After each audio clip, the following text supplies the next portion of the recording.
In a world where voices are silenced, one man refuses to lie down. It's about how hard you can get hit and keep moving forward. How much you can take and keep moving forward. That's how winning is done. He's been punted not once, 40 years they've been trying. not twice, You couldn't fire somebody if they were horrible, doing a terrible job. but 3 times. You're fired.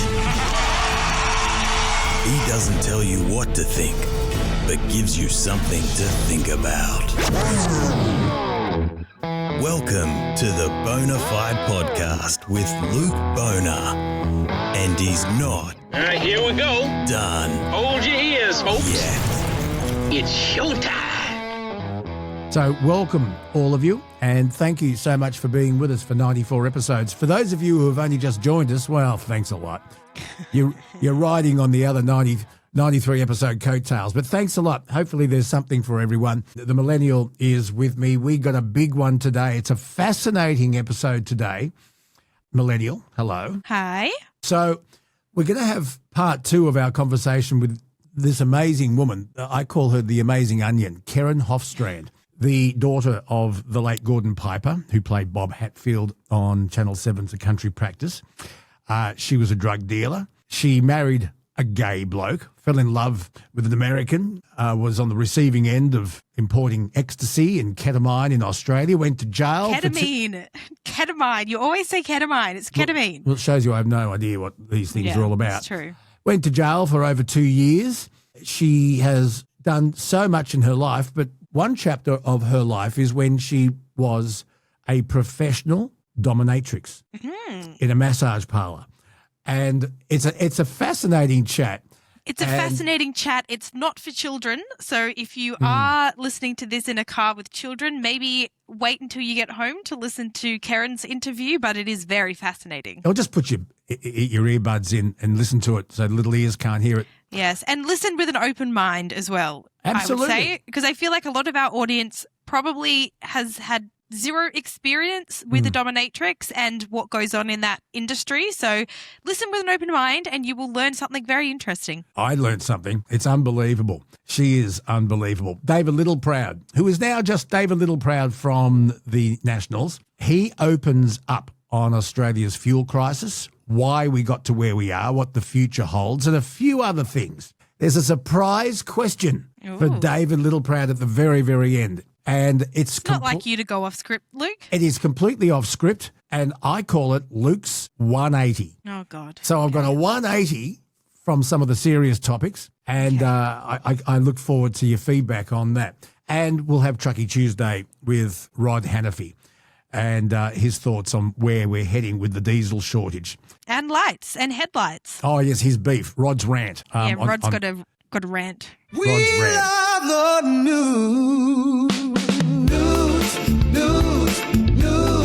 Something to think about. But look, let's have a look at the breaking news. And fugitive Desi Freeman has been shot dead by police. It happened only earlier this morning at the recording of today's podcast. This is 7 months after he went on the run. He was found in Victoria. The Vic police confirmed that a man had been shot dead at 8:30 this morning, Kelsey. He was on a rural property. The sources say there was a shootout on the property that police attended. They had a tip-off that Freeman was there, and he was. He was found in a shipping container. As soon as I heard he'd been shot, I knew that this was how he was going to end. He was going to come out with guns blazing, this bloke. The police and the judiciary, I'm sure, would have loved to have gone and taken him to court and seen him incarcerated. Desi Freeman was quite violent and mad. He killed 2 police officers in their line of their duty and then went on the run. And I was amazed that it lasted for this long. Now, just remember this, Kelsey. Desi Freeman is a pro-Nazi sympathiser, but he's also a sovereign citizen.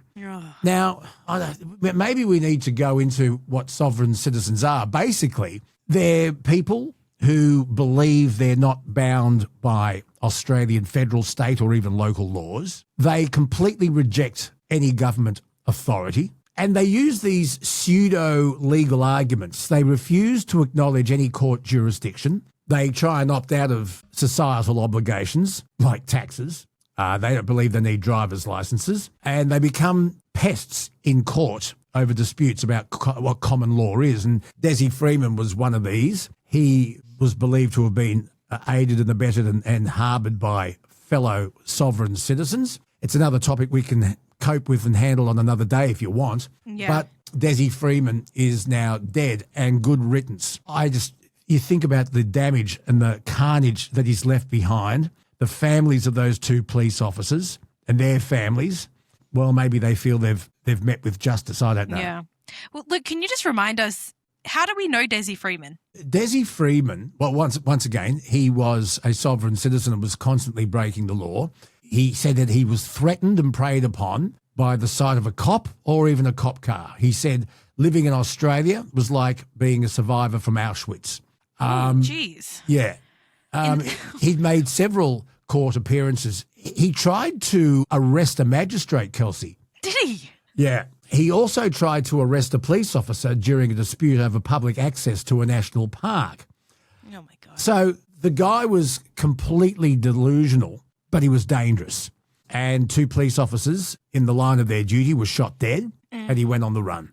He is probably somebody we can talk to Adam Shand about in more detail down the track, because I got to say, one of my favourite subgenres of cop shows and judge shows, you know, where people go to court, is the sovereign citizens. I love watching the body camera footage of a sovereign citizen getting arrested, because it is just hilarious. It is hilarious. There's plenty out there. And if you go to sovereign citizen arrest, often they're pulled over because of a drink driving possibility, and they will say, you were driving the car. No, I wasn't. I'm not driving. I'm travelling. That's I'm not driving. I'm travelling. Look, it's just too convoluted.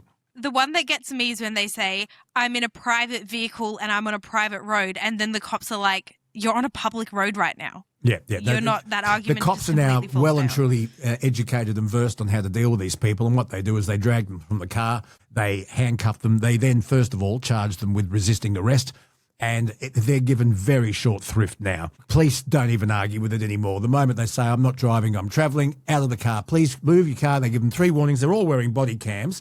Yeah. And if they lock the car and say, I refuse to get out, they'll smash the window and drag you out. Yeah. Your most senior on duty. You don't have any jurisdiction on this land. Look out. You're under arrest. You're a freak. Yep. Yeah, man, I would love to just get you one-on-one. And then you find it funny that, like, I rarely see a sovereign citizen of colour, right? I could imagine if anybody has a stake at being a sovereign citizen, it would be an Indigenous person, right? Yeah, like, I could understand the Land argument. rights I could understand the argument from an Indigenous person's perspective. You know, I was here first.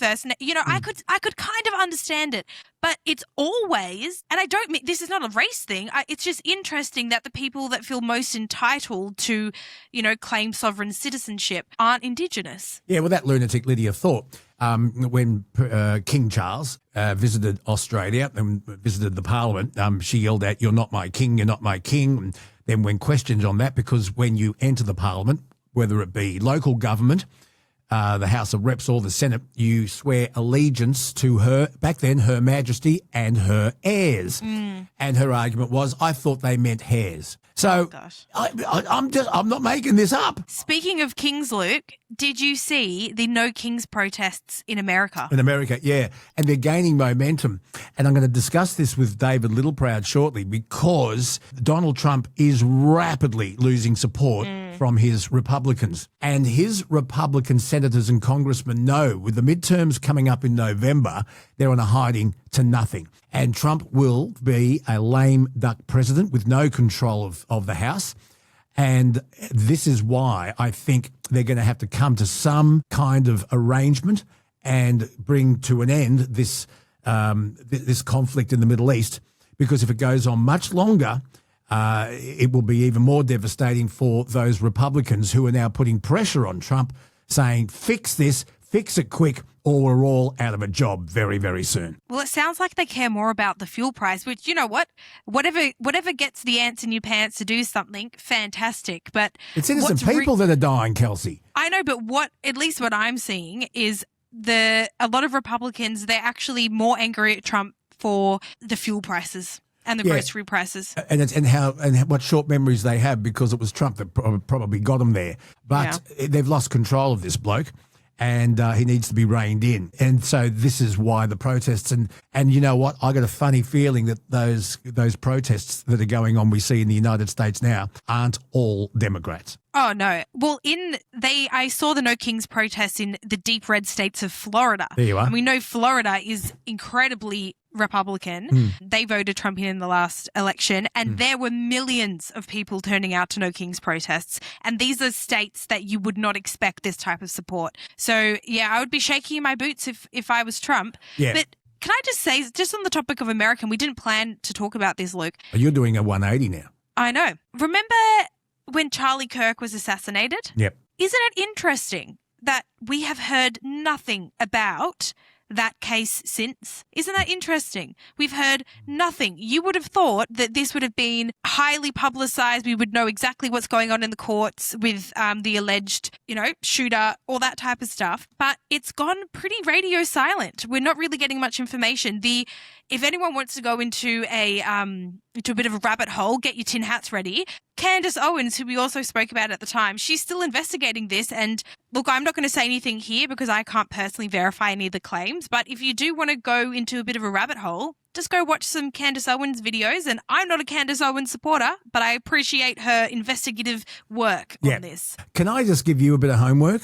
Not that you don't have enough. Sure, not like you haven't given me enough, sure. No, you will really appreciate me pointing you in this direction. Back in 1997, there was a movie that starred Dustin Hoffman and Robert De Niro, and it's called Wag the Dog. And I really want you to watch it. Basically, and we can talk to Shane Adam Bassett about this next week if you want. But basically, it's very good. Basically, it's a film about a spin doctor and a Hollywood producer. And what they do is they fabricate a war. I think the war was in Albania. And they fabricate a war to distract voters from a presidential sex scandal. And it is unbelievable. It is unbelievable. Just thought I'd give you some homework. You'll really thank me for this. It's called Wag the Dog, Dustin Hoffman and Robert De Niro. Just thought I'd throw that one in. I wanted to have a Kyle and Jackie O free day today, but I've got to add this. This is a bombshell. I wonder if this trial for unfair dismissal and a breach of contract will actually go to the courts. This is between ARN and Kyle Sandilands. Because we find out today, Kelsey, that ARN have been in talks with Jackie Henderson. Ooh. And they are going to present her as one of their witnesses. Wow. Interesting. Wow. Now, Kyle has said, the stuff that's been going down between me and Jackie O has been going on for 27 years, and he's got example here, example here, example here. So what we did on that day was nothing new, and you knew all about it. It was part of our shtick. How could you dismiss me for doing what I was paid to do? Well, now ARN are going to pull in Jackie O if it goes to court as one of their witnesses. I hope it goes to court because I want to hear exactly what's been going on. Yeah. This may put the brakes on Kyle. He's now going for 85 million, not 88. Right. And this might put the brakes on it going to court when Kyle's legal representation looks at this and goes, do we really want all that shit coming out in court where it's public knowledge then, public domain, or do we get rid of this and mediate? Yeah. Interesting stuff. Now, I know. Can I just on that? When Kyle went to court and there were the anti-vaxxers. Oh yeah.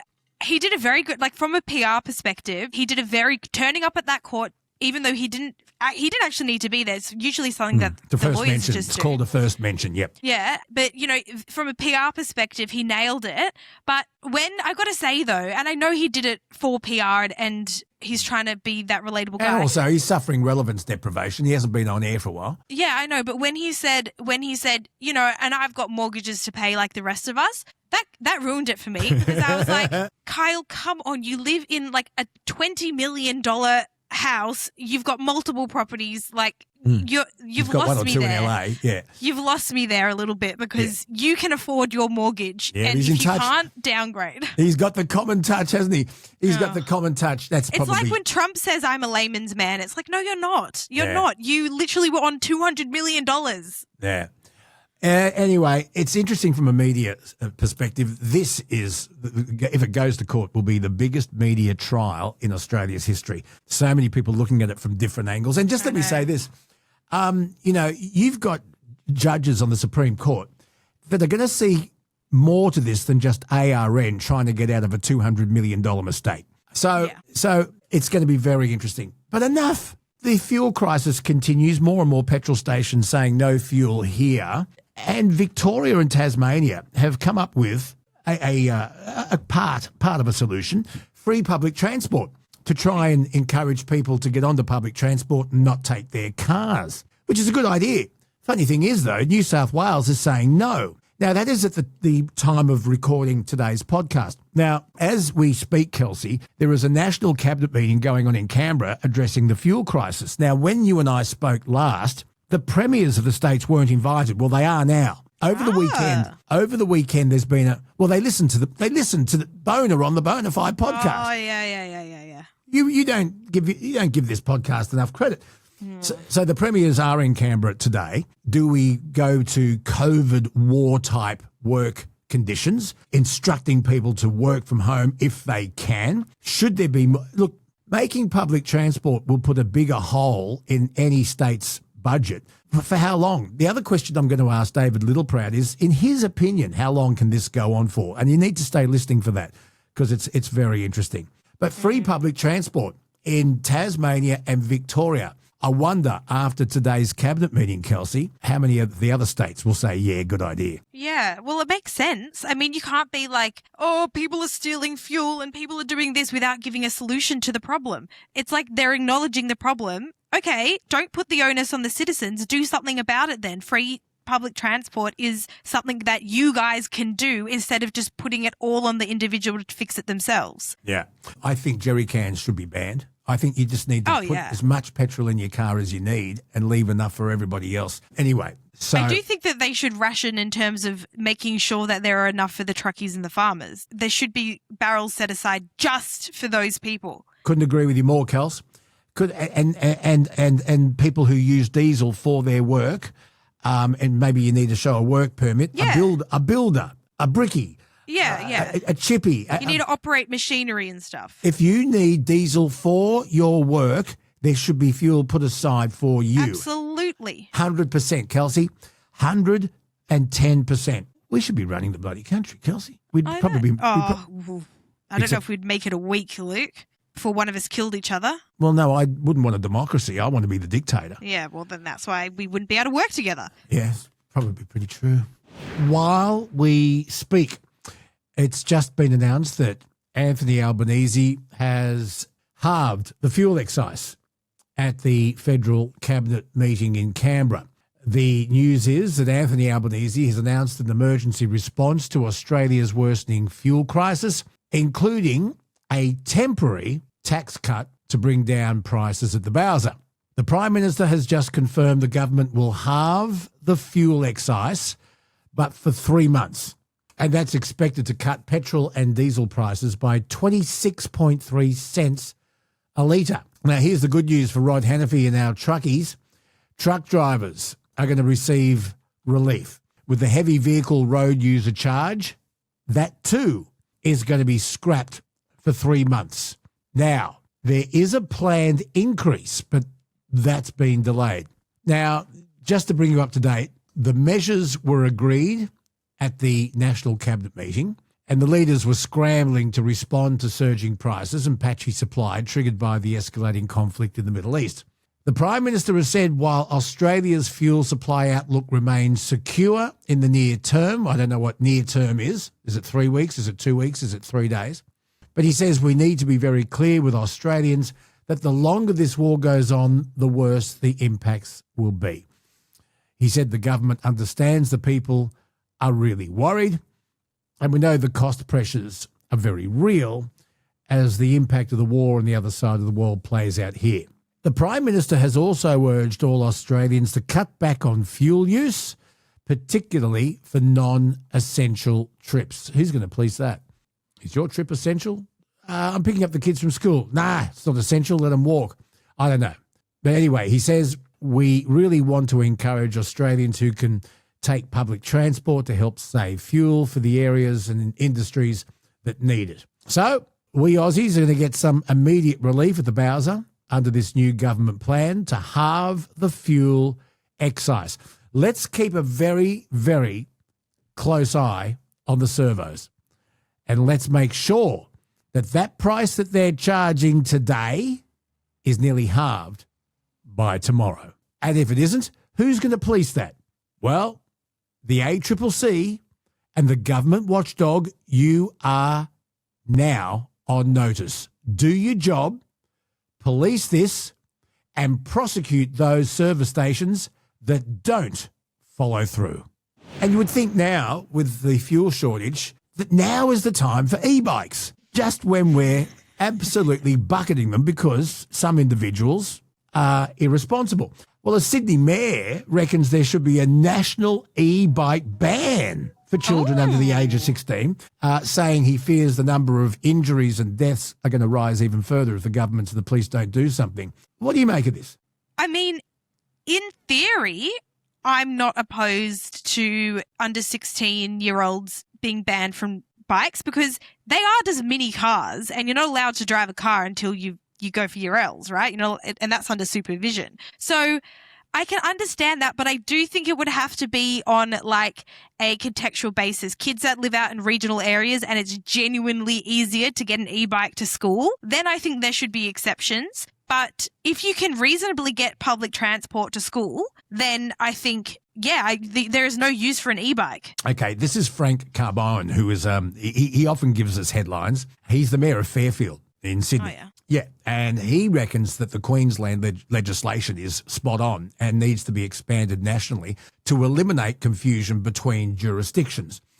He says it allows a particular standard to be used so everyone's aware of the laws, and I support that. But he reckons, look, he said the most important thing is enforcement. I mean, it's another headache for the police, but they're not hard to pick. I see kids going to school 3 on a bike with no helmets looking at phones all the time. It wouldn't be hard to enforce though if you needed to have registration, because if you don't have registration on your bike, well, then you're clearly not meant to be riding it. Yeah. So let's leave it to your feedback. Should it be a national law that under 16, no e-bikes? Do you go along with Frank Carbone, who thinks that the Queensland legislation is spot on? Leave us a message and let us know what you think. Now, Luke, we're not going to have time to do the listener mail box today, but we'll have a lot to get through next episode. Yeah, absolutely. And we've got some exciting guests coming up for future episodes too, so I'm really, really looking forward to that. So let's get on with the show. Coming up, our man on the inside. Yes, he's a member of the National Party, but I value his point of view. And that's David Littleproud. He's coming up. While he drinks from his cup. Bonafide and busted, but you let him stick around. Through Luke's chilly meltdowns and his bulletproof head sound. Rod's yelling about green reflectors, Bill's digging up the dead. And thank fuck for this mad mob who listen instead. Our man on the inside, David Littleproud, joins us again. Always good to have him. Looking and sounding very relaxed. I hope he is. David, g'day. Welcome back. Yeah, thanks for having me. I am feeling relaxed. David, everyone's talking about the fuel crisis. It's hurting everybody from our truckies to retailers and mums and dads and people everywhere paying unbelievable prices for fuel if they can find it. David, how do we get to this point? How is it that 20 years ago we had 8 operating oil refineries, we now have 2? Can you give us some history? Yeah, this just comes down to the fact that we just haven't been competitive to produce our own, that other countries have gone past us. They can produce more bulk than what we can, therefore making the processes, whether it be fuel refinery, whether it be anything these days, have just gone past us. We become uncompetitive, and we can't. There's 2 areas where we become uncompetitive. One is wages, and 2 is energy and the cost of production. And it's very hard for any government of any persuasion to actually take back anyone's standard of living. So wages are always going to be a difficulty. The problem we've had, and you see with this government, is that wages aren't tied to productivity. They're just tied to inflation. Now, that doesn't help in terms of productivity and a business having to pay more if they're not getting the productivity gains that they need. Otherwise, they become uncompetitive. And on energy, we just haven't been competitive. We've gone down this net zero path of all renewables, and it's not sustainable. You can't run an economy of the scale of this. And even if we did drill now, I can't see how anyone's going to be able to compete to be able to refine it here and to build a new refinery if they don't have affordable energy. And you just simply, otherwise it's cheaper to put it on a boat, send it to Singapore or to South Korea or to Malaysia and let them undertake it. I mean, one of the processes in Singapore alone is does our yearly production in a day. So this is where we're just uncompetitive at a global scale in being able to compete because the fundamentals to undertake it have just been lost. And you're seeing that also in smelters. You forked out about $7 billion to keep Tomago going, to keep Whyalla going, to keep Mount Isa going, now Gladstone, Port Pirie. This is because we just can't keep subsidising industry. At some point, we're going to have the courage to face up to we have to fix the fundamentals.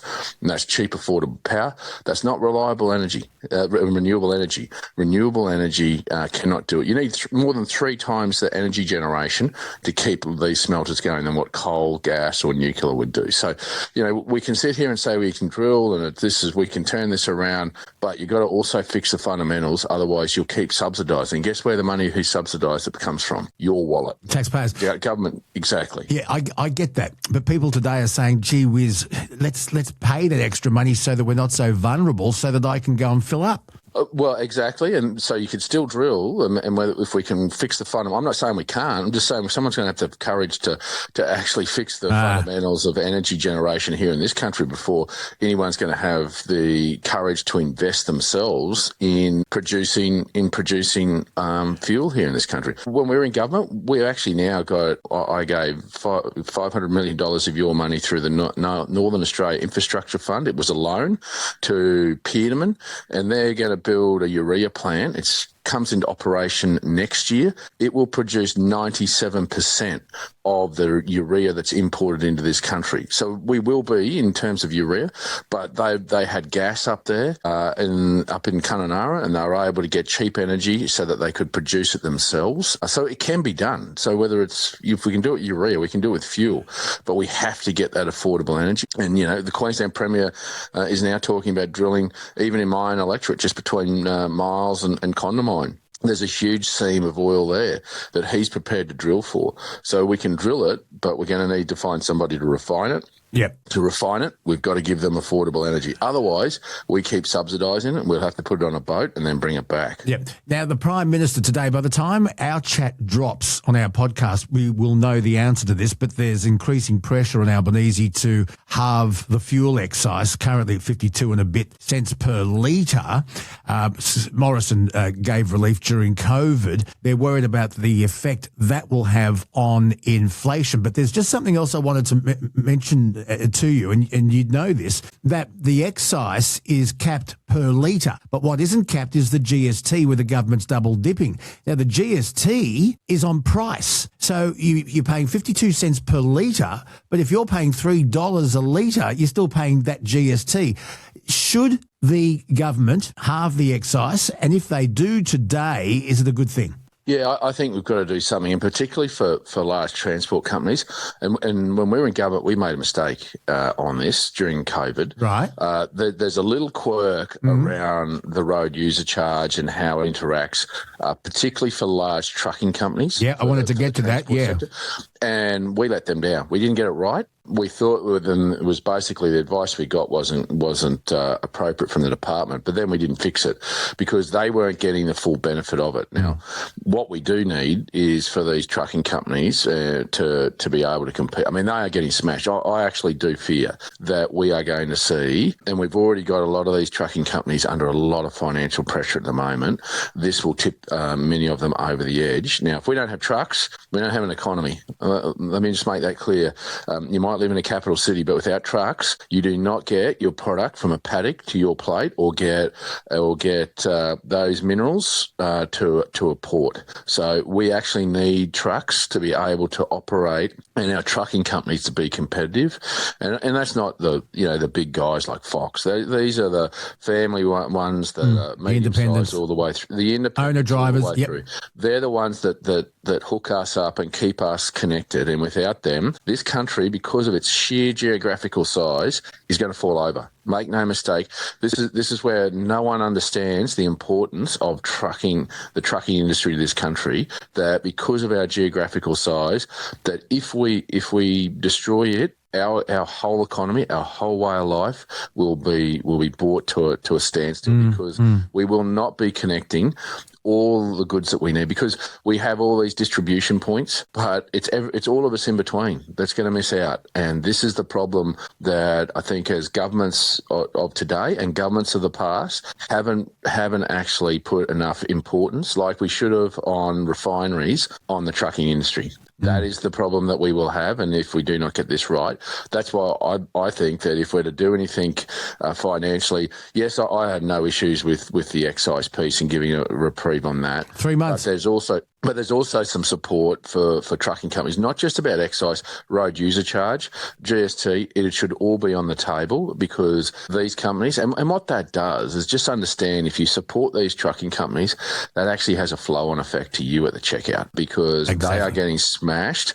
But if you really want to have a real impact, you can make a decision about whether you're driving on the city. In Brisbane, they're giving away 50-cent fares. You can go anywhere around Brisbane. I can't understand why anyone in Brisbane goes into the city that lives there that's not on a train. It only costs you 50 cents a day. But the reality is that they can make a choice. They can't make a choice whether they eat or not.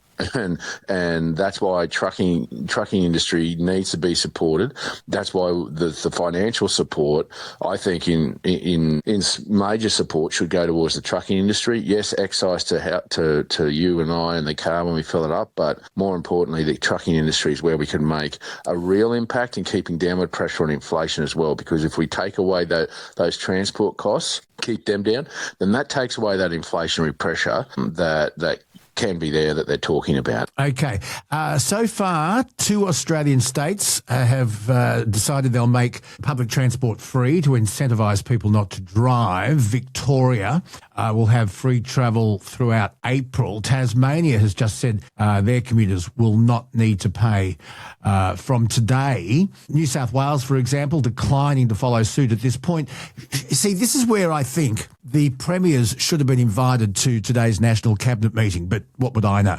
Do you think that all public transport should be free for a while? Yeah, well, as I just said, in Queensland, it's basically free if you live in southeast Queensland. I mean, there's 2 states in Queensland. Yeah. There's southeast Queensland and there's Queensland. The rest of us live in Queensland. We sit there and look at everything that's given to southeast Queensland and think, wow, I don't want to live there, but they've already had, and it's permanent, 50-cent fares everywhere in southeast Queensland.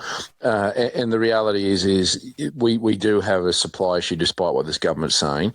And if you can take that pressure away and take away that supply pressure, that also means the demand goes down, the price comes down. It's going to take a while. I don't think it's going to have a big impact, but it will take away that supply pressure to where we need to get the fuel. This is a disappointing thing for regional Australians. Yeah, it's great for them to do that, but I've got to say, we're still sceptical that we'll get our fuel. See, Chris Bowen knows, he has, under the existing legislation, and he has it daily, he knows exactly where the fuel is, who has fuel and who doesn't. He also, under that legislation, also has the power to move that fuel and to force those fuel companies to move that fuel fuel to parts of the country that doesn't have it. We've got over 500 fuel stations that don't have fuel, most of those in regional Australia. We have fuel distributors that cannot give fuel to on-farm, and these are the independents. This is what's happening. The big four fuel companies are just running roughshod over Chris Bowen, who hasn't understood this, which has meant we've had no supply. He hasn't forced them into giving that supply to the independents, and so we've missed out. So a lot of this supply issues could have been worked out if you had a minister that knew what he was doing. That's where we've missed the opportunity. Now, if the states want to lean in and get people onto public transport, well, that makes sense. The reality is that it's still, let's be honest, this is third world circumstance that in a country as rich as this, that we're rationing fuel. We actually already have fuel companies, fuel stations that are rationing fuel. I mean, the survey, the little independent where I live near Clifton, they were asking you to only take 40 litres every time you filled up. So many of them are saying 40 to 50 litres is all they're asking you to take, or actually mandating cutting the fuel tanks off at that. I mean, we've got ourselves into a situation that's third world circumstance. Now, I hope Trump stops dropping bombs soon and they sort this out. But the reality is there's going to be a long tail to this, and it goes back to your original point around our sovereign capability. We've lost it because we've worked on ideology, not practical reality, of fixing fundamentals to allow industry to be able to compete globally here in Australia. But fundamentally, we need water more than anything. And look at the water rationing that we go through during drought, and look at the amount of rain that's wasted that falls in the top end of Queensland and the top end of Australia in the wet season. So, you know, we don't build dams, we don't build infrastructure, and you talk about third world circumstances, we ration water. Well, and this is the insanity of not even just Northern Australia, but the rest of the country. I mean, look at the floods that we've had across eastern Australia. Flood mitigation is building dams, and we've got this thing called the Murray-Darling Basin, and you know, this is where from Queensland, New South Wales, Victoria, South Australia, and the people in Adelaide, they like to have the mouth of the Murray open and all this, and the Coorong all wet all the time. The reality was before we actually built dams, those things went dry. In fact, the Murray went dry in 1901 at Echuca. There's photos of people having a drought party on the bottom of the Murray River because it was dry. You know what? It hasn't happened since. It hasn't happened since because our forefathers, some of them had the courage to build some dams, and what we did is we caught that water, we stored it, and we release it now, and we've got better environmental outcomes because we've actually built dams that we can keep these rivers going, like the Murray and like, you know, mine, the Condamine and Darling and all these rivers going, because we've held back the water in the good times for the bad times. That's common sense. That's also flood mitigation. That's just how we should actually run a country. But instead, we've got these environmentalists that jump up and down and would rather see ecological catastrophes where we have huge droughts, where river systems run dry because in the good times we didn't catch that water. It's insane that you would think that these people would run and would actually try and stop the ecological advancement of our environment by using modern day technology. I mean, it's just insanity. It is insanity. Listen, this is the impossible question, but look, I just want to know your point of view. Do you have any theories on how long this conflict in the Middle East will go on and when the Strait of Hormuz will be safe for sea passage? What's your personal thought? Yeah, look, my personal view, just looking at what's ahead of Trump, is that he can't let this go on for much longer. I think he's got, and I've seen Rubio now say it, Hesketh say it, that it's probably got a couple of weeks left in it. And the reason I say my belief is that it's probably only got a couple of weeks, 2 or 3 weeks, maybe a month, is that at the other end of this in November, Donald Trump has midterm elections in the US. He has a political conundrum coming at him like a freight train. His popularity is plummeting, and he would have Republicans in the House and in the Senate that would be losing their minds because they're saying, I'm up for election president in November. I'm going to have a bit of trouble, and you're going to be a lame duck president if you don't have control of both houses. So I suspect Trump is going to have to find a way to get himself out of this quicker than you think, because he does not want to be fighting a war where even fuel in the US is like $5 a gallon, I heard the other day. And I heard it, you know, before this, when it first started, they said the Yanks will probably pay $4, but above that, they start to lose their mind. There's a political imperative for Trump, and I think it's coming, and I think he'll have to do something something about extricating himself out of there. But just understand, even when the bombs stop, there's going to be a tail to this that's going to take some time to wash through. So it's not going to be the bomb stop and we're all back to normal. It's going to take a little bit of time for everything to wash through. My 180 random question for you this week. Are you ready? Yeah. No. Are you ready? I'm ready. You have no idea what I'm about to put to you. Which always worries me. This is good. Oh, good. So you're no longer leader. You need someone to keep you leaning forward. That's my job. No doubt about you, mate. Okay. There is a push to have surf lifesaving become an Olympic sport in the 2032 Brisbane Olympic Games. It's our Olympic Games, so we can introduce a new sport. Should surf lifesaving be an Olympic sport? Yeah, I think we should. In fact, we used to have the Ironman events all the time. You see them on TV. Yeah. I think you can weave something into that. Remember the Coolangatta Gold? Oh, absolutely. I remember the movie with Grant Kenny. Yeah. And they all made a fortune out of the Nutrigrain ads. I know. Exactly. Yeah, exactly. Yeah. So I don't think it'd be wrong at all. And I think there's other parts of the world that obviously have the same. They need them. There's obviously other lifesavers around the world and Ironmen around the world. I think not so much the triathlon, but the Ironman, running out with the jet skis and coming back and running up and down, going back again, and then getting on the surfboard. That's it's got so much. Coolangatta Gold was all about. You see, and the landlocked countries, it doesn't matter because they're good at. I mean, look at the way Europe has embraced surfing. They don't have surf. Hey, listen, I think we're onto something. And if it is up to us to introduce an Australian sport, if it isn't surf lifesaving, it's got to be maybe for the women. I'm being sexist. Elastics, and I think for everyone, tunnel ball or captain ball. Yeah, you're too young. You're too young. I'll have to leave it at that because that doesn't excite me to watch tunnel ball. I can tell you. No. I've had to watch my young boys do that, and I can tell you it's boring. Okay, David Littleproud, no one. Okay, surf lifesaving, should it be introduced as an Olympic sport at the 2032 Brisbane Olympic Games? We all say yes. Yes, and put it at the Gold Coast. Redo Coolangatta Gold. What a way to win a gold medal, replaying Coolangatta Gold. You'd have them running up and down the beaches of the Gold Coast. Absolutely. David Littleproud, always enlightening. Thank you so much. Thanks for having me. They brighten my day, got that bluesy rhythm, but it's swinging my way. Oh, I got the look on a blues, but they're the kind that chase away the gloom. Tapping my feet, smiling wide, happy blue. Well, we've had this fascinating onion, and that's what I call her, the fascinating onion, Kerrin Hofstrand, on the podcast a couple of times now. She made headlines. The headline they gave her was Sydney's ketamine queen, but there's a lot more to this woman. Last time we spoke, we talked about her time in jail. She was incarcerated for 2 and a bit years, and that was a fascinating chat. But if you read a book and if you listen to today's podcast, you'll find another interesting layer under this onion, and that is that Corinne not only was also the Queen of Oxford Street, but she worked for some time as a dominatrix in a brothel. And that's a fascinating story that we're going to share with you today because it's not often you get to talk to people who are a former dominatrix. So, hey, Onion, Kerrin Hofstrand. How are you? Welcome back. We were just having a fascinating chat about that painting behind you, and I've seen it a few times now when we've chatted. There's a big story behind that. We might get to that another day or if we have time today, but it's a fascinating painting that tells an interesting story. It's beautiful.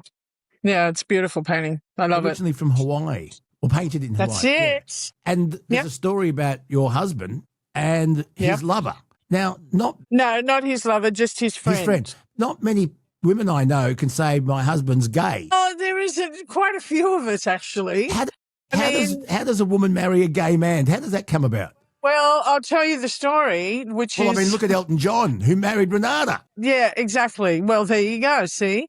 But that was more for financial gain, I think. But anyway, Chris and I happened to be having sex with the same guy who was bisexual, whose name was Don Duhan, and he was from Texas. Mm-hmm. And at the time, I was selling coke in Hawaii. I was nursing, but I was coke. And he said, there's a guy who works ship who wants to start selling coke as well. And his name's Chris. So we met at Hula's Bar and Lay Stand, which was the gay, and still is, the gay iconic bar in Oahu in Waikiki. Anyway, so Don, Chris and I up. And then Chris and I got on and we got together and Chris and I were both bisexual. And so Chris and I got together, but it came to a point after about probably a year or a year and a half that we figured out that he was more gay than he was straight. You know what I mean? Right. And our love was more about being soulmates rather than being sexual partners. Was he 50-50, and so, 60-40, 70-30? No. It was 90-10. Right. And you got the 10. So we always go that your heart's like this and our bit of sexuality's there and the rest of it's just love. Then companionship. And so, companionship.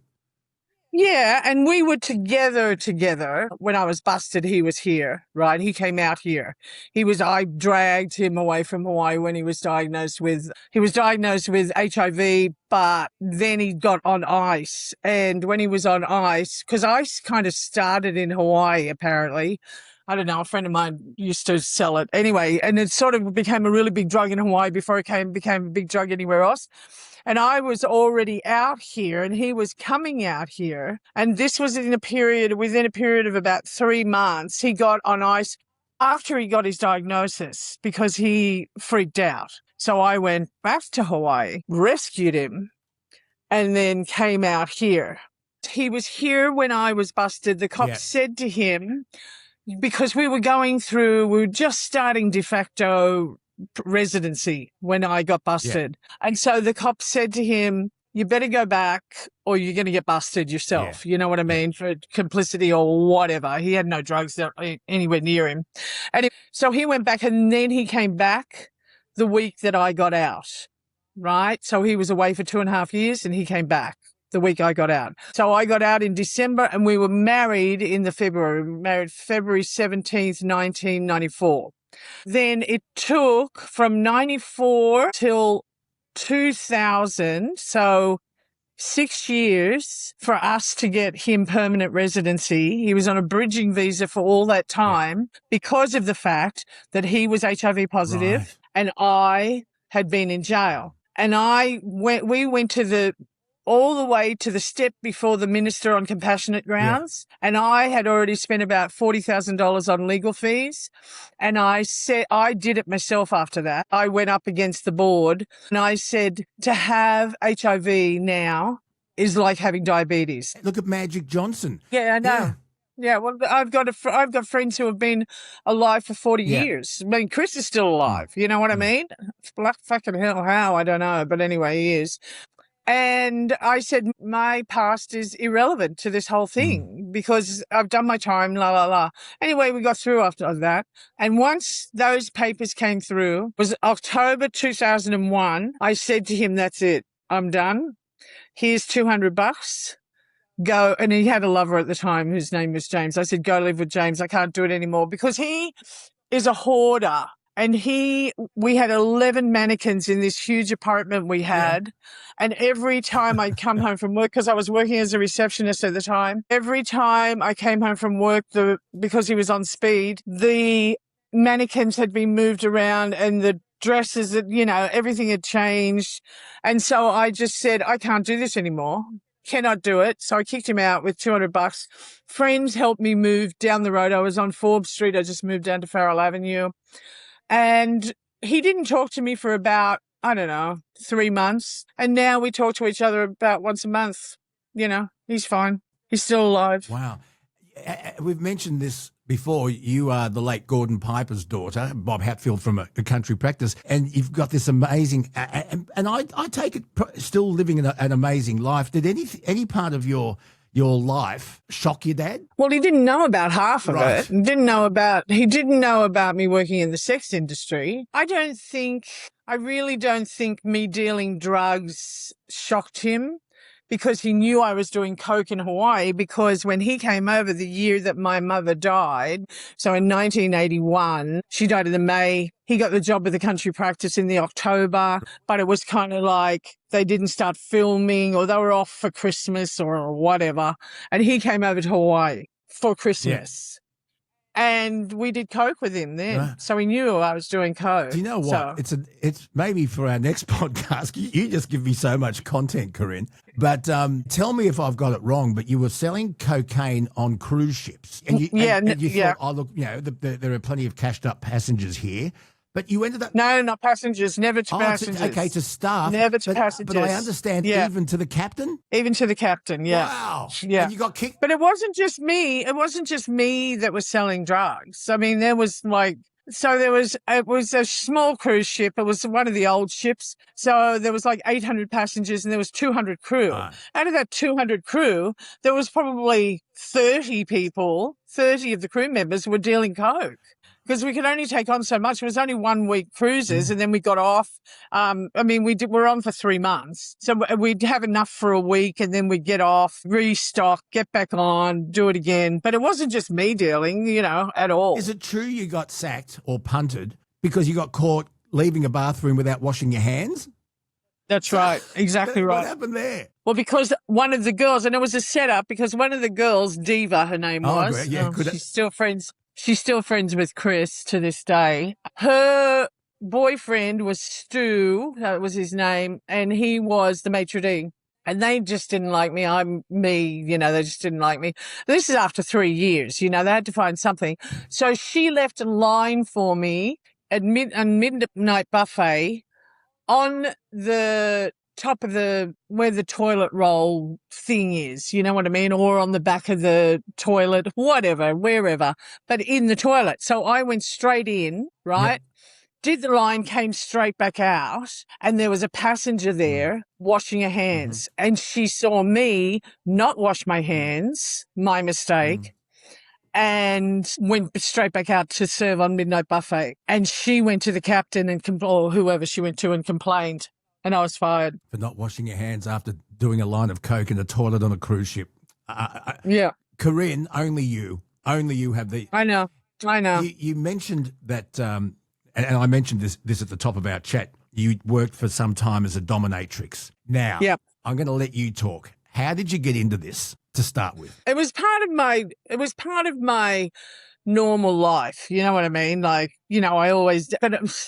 As normal people do, there's always some sort of vanilla bondage and discipline in everybody's life, whether they want to admit it or not. If you're having sex and you slap your husband or wife on their bum, that's part of bondage and discipline. You know what I mean? It's a vanilla bondage and discipline. You're not tying them up or anything. Or then you get into a 10-year marriage or a 15-year marriage and you're like, oh, we're getting a bit bored here, let's try something different, and you tie each other up or whatever. That's bondage and discipline. A lot of people do it, but don't think they're doing it. They just think, this is part of sexuality. But anyway, I was working in the sex industry as a sex worker, as a full service sex worker. And when I came back from Hawaii, right, I was working in a restaurant and I was doing this on the side, like 2 days a week. And I went and had got a job at a place called Enigma. So they were at 25 Queen Street, and they were a full service place, and they were also they were more bondage and discipline than they were full service. Full service was sort of their side gig, because bondage and discipline, you sit really hard, meaning the job is really like about 1 session a day. It's not like 100 people running in the door wanting bondage and discipline. But a bondage and discipline session can go for up to 4 or 5 hours, even longer. Wow. Like some people go for 24 hours, But so you'd have like 3 or 4 mistresses on, like Julia and I can't remember the other woman's name, but Julia was the head mistress. They had like 3 or 4 mistresses on, and then they had 3 or 4 girls who were working full service. So that's where I kind of got really interested in it, because I'd never seen a real dungeon like they had, like amazing dungeons. And so I one day was talking to Julia and I said, I'd really like to learn how to do this, like how to do it properly. And she goes, well, first of all, you go and get the book SM 101 by Jay Weissman. Right. He's a straight guy. Yeah. And it's really and truly a manual. book. A manual. Yeah, well, not even a manual. What do you call them when a textbook? Yeah. It's a textbook on bondage and discipline for straight couples, but can be, because there's a lot more bondage and discipline in gay areas than there is in straight. Bondage and discipline in the straight world is very confined. I mean, as a commercial entity, but in the gay world, there's much more going on. You know what I mean? Even if it's just private guys in their home. That's just how it is. But anyway, SM 101 was the book you read by Jay Wiseman. And while I was reading the book, Julia was teaching me, you know, when I wasn't working, when I wasn't busy, or I go in on my day off. And you actually really and truly get taught how to do it. You can't just walk into a dungeon with a client and go, okay, let's do this now, because you have no clue what you're doing. And so that's what happened. So I learned from the best. She was one of the best mistresses. So it was after jail. I was in my just 40. I was going to be just 40. And she was in her mid-50s at that time. And she had a really good reputation in Sydney. So anyway, I learned from the best. And then I started working for them as a mistress as well as full service. So I was doing both. And I just became really interested in it, and that's just how it happened, you know? So what sort of training? I mean, I guess it's one thing to be a full-service sex worker, but to do S&M. Right, bondage and discipline. You'd have to have a lot of discipline, because there would be so many levels that someone's willing to go to, and you'd have to work that out and then perform it. I don't know if it's play acting. Are you playing a character? Yeah, no. Well, okay. So as I said, there's not a million people walking into a bondage and discipline parlor a day. So many years later, right, like, you know, I don't even know, 10 years later, I ended up managing the castle, and so which is still today a pure bondage and discipline parlor. There's no full service. I mean, there's full service within the submissives. Anyway, beside the point. And I would do the days, and we would probably get maybe 4 clients in a day, right. And there'd be like 4 or 5 mistresses on. And it's really unlike full service, right, where it's a lineup.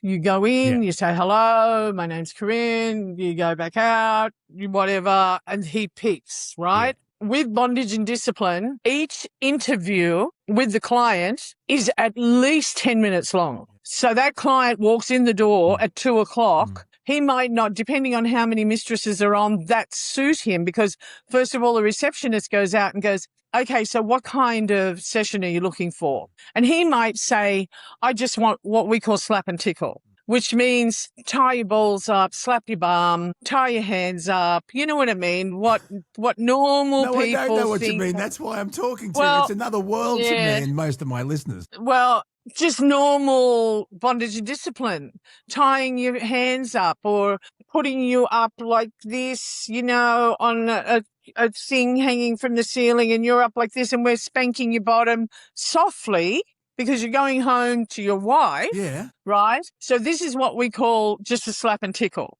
Were any of your clients women? No, they come in with their husbands. But mostly men. Mostly men, yeah.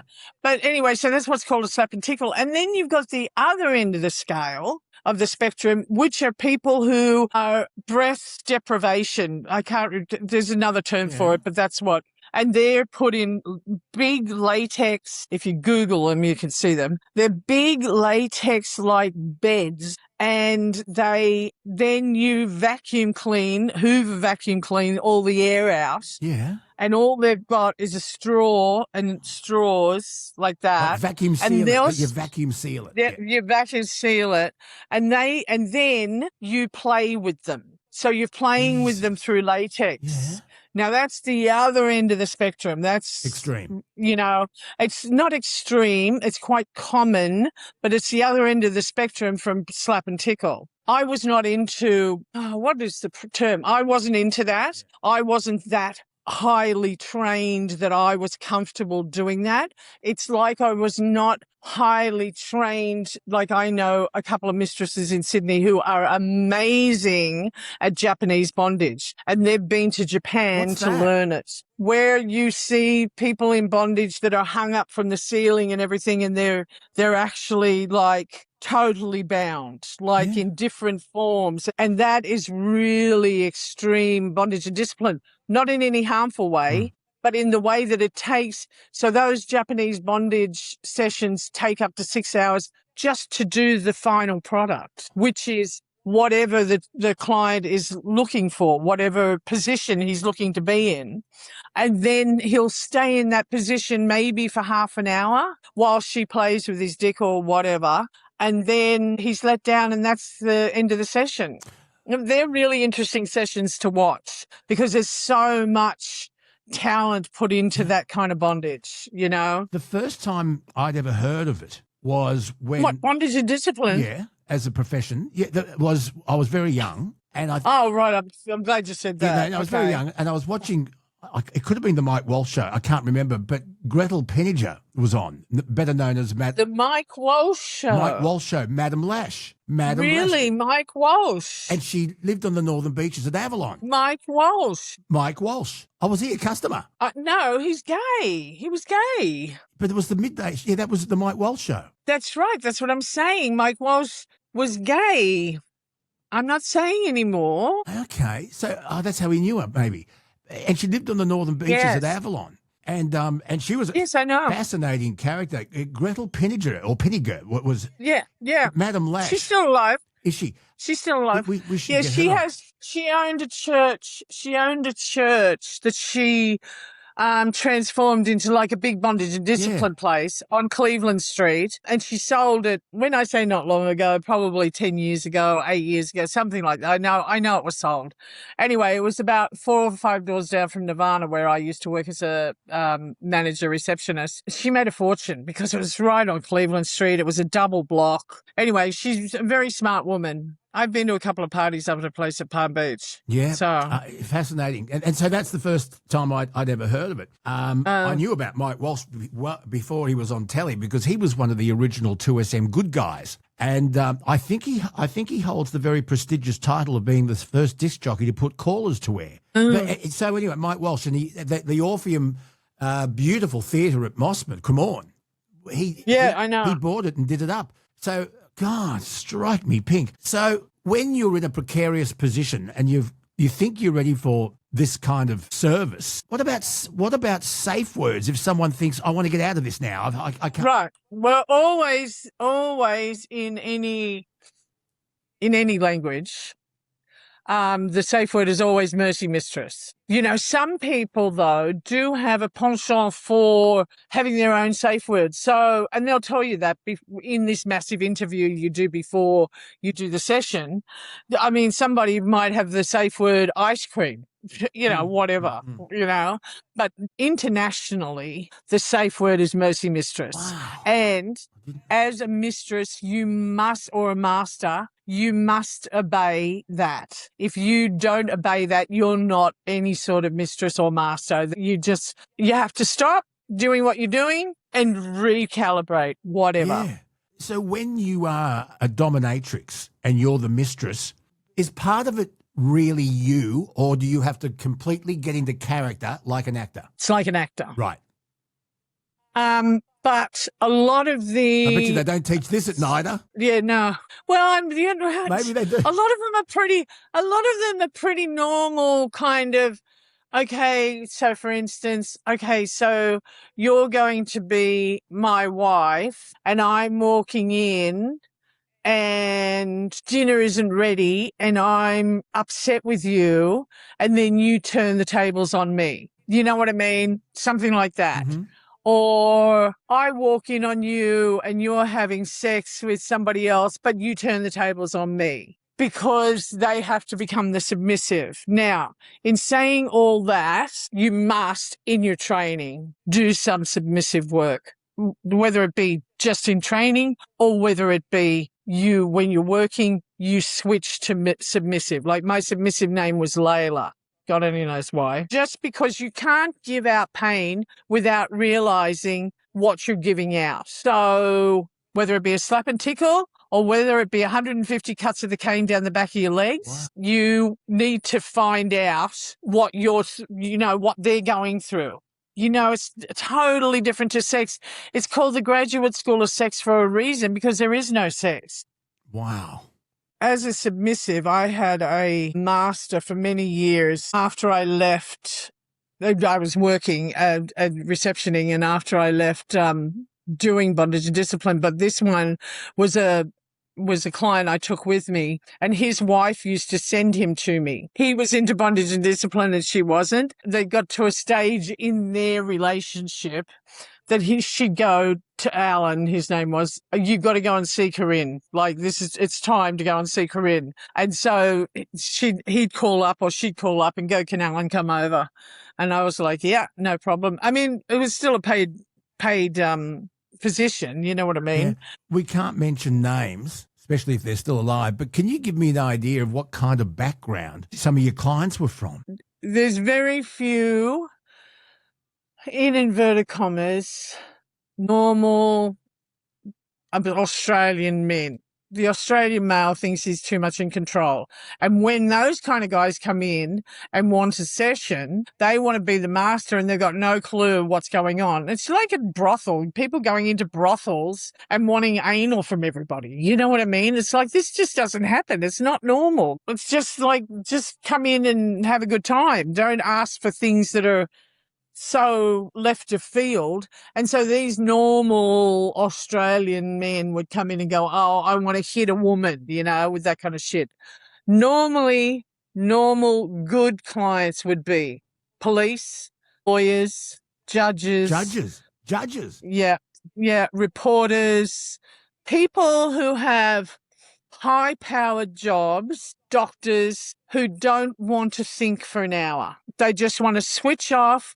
They have total faith in you. Once somebody is a customer of yours, a client of yours, they usually stay with that mistress for as long as their interest in bondage and discipline is. They might shop around 2 or 3 before they find you, right? But I know mistresses today that have the same clients they've had for 20 years. So they build a relationship. They build a relationship, and so therefore their trust factor is better, and so therefore they'll go a little further. They might have started off at slap and tickle, and then they've gone to breath deprivation. That's what it's called. And so they might even get to that stage. Who knows? Or they might just stay at slap and tickle, but they've got the relationship with the mistress that they're with. Yeah. You said politicians. I mean, are we talking high-ranking New South Wales politicians at the time? We're talking politicians that you'd probably know from the 90s. Leading a double life and wanting a release. It's not leading a double life, Luke.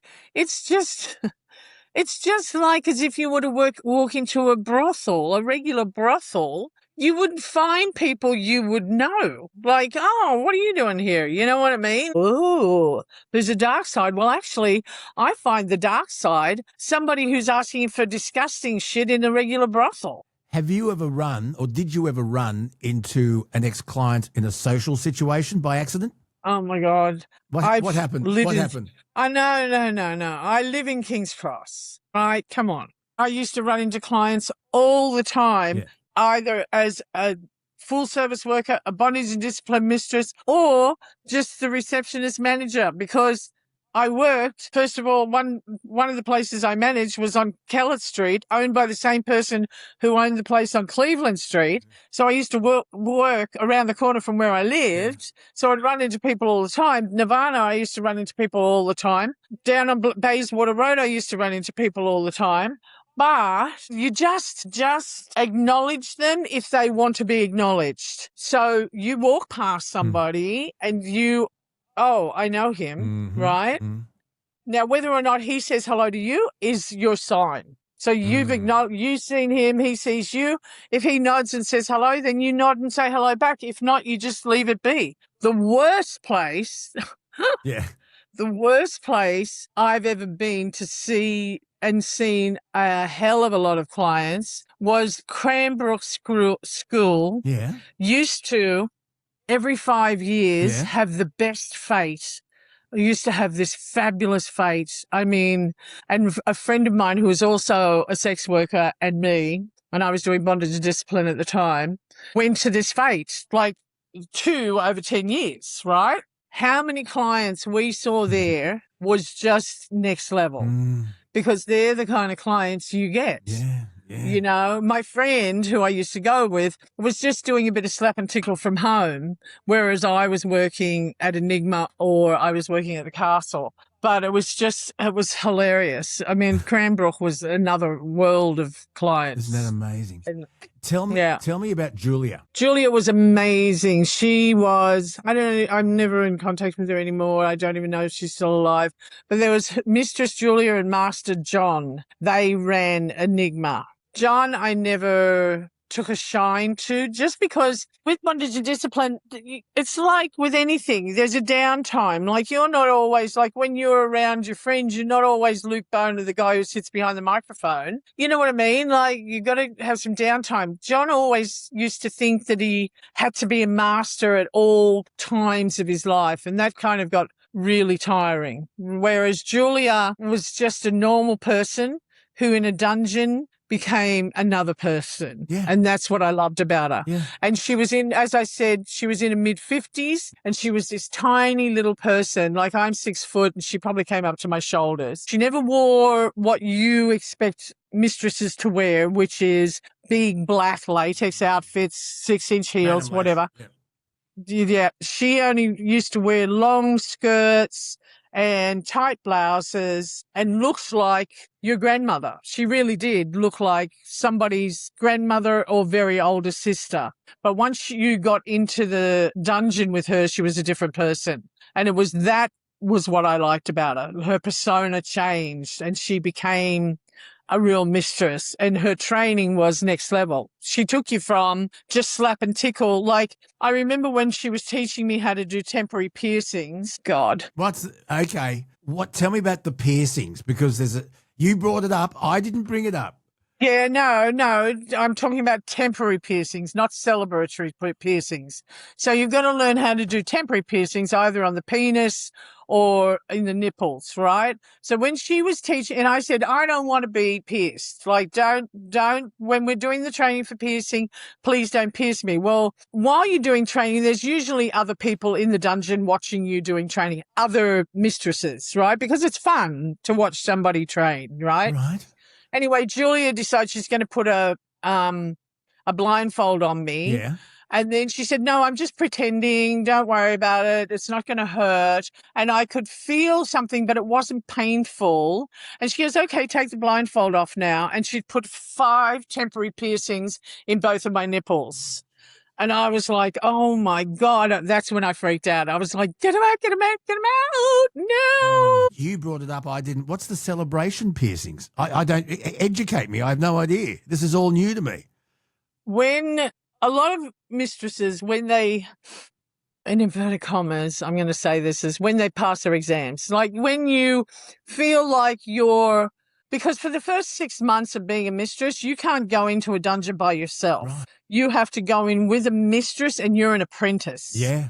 So you're learning from that mistress. Even after your training, you still have training. So when a client comes in and says, for instance, we'll go back to slap and tickle, he wants just to slap and tickle, you, as an apprentice, the mistress will say, okay, so that's $1,000 for the hour, but for an extra $150 or whatever, $200, very small amount of money, we can have an apprentice come in and watch. Now, men being men want, and especially in the voyeurs, you know what I mean? They wanted anybody to see what they're doing. So they'll go, yeah, I'll pay the extra $200. And so that's how the apprentices learn what they're doing. And you get to a point where you're not an apprentice anymore, where you are a real mistress, where you can go into the dungeon by yourself with the client. And a lot of mistresses at that time get piercings done on themselves, right? Either I had my piercings done by Julia and one other mistress. Some people have them done on their nipples. Other people have them done in nether regions. I don't have any in my nipples.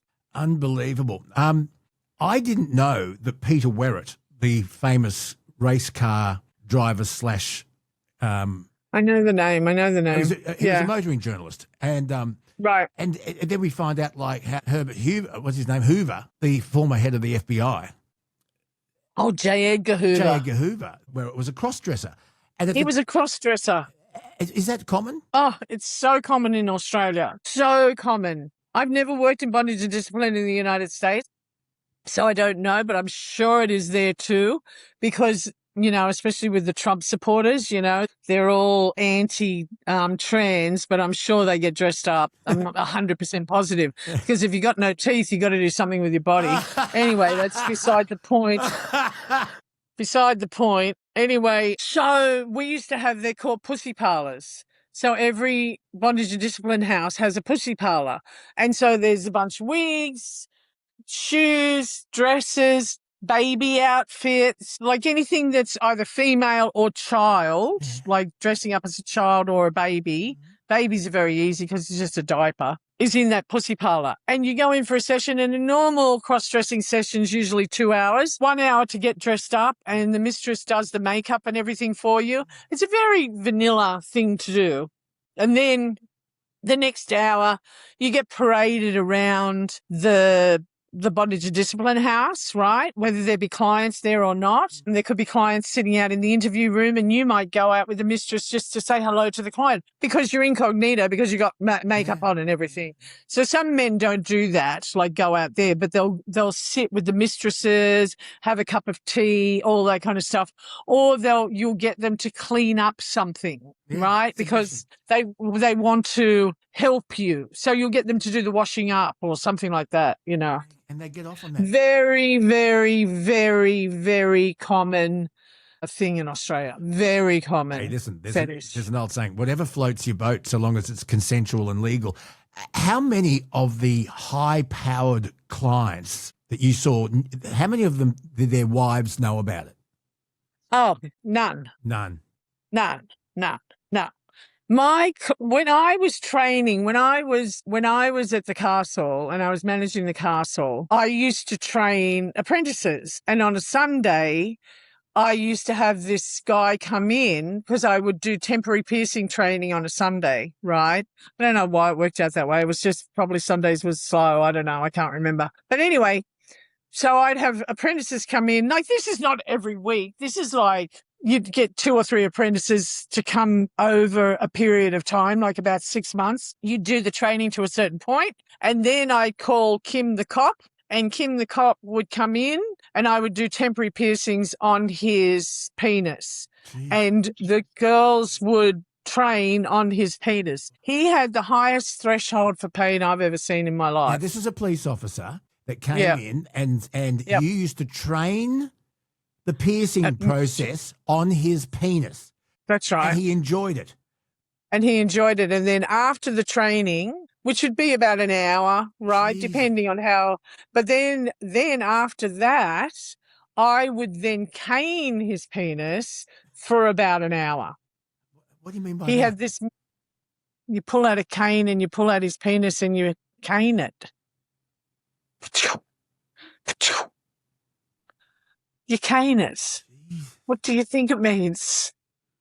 I don't know. He had a massive tolerance for pain. And the police station in which he used to work was in a very high crime area.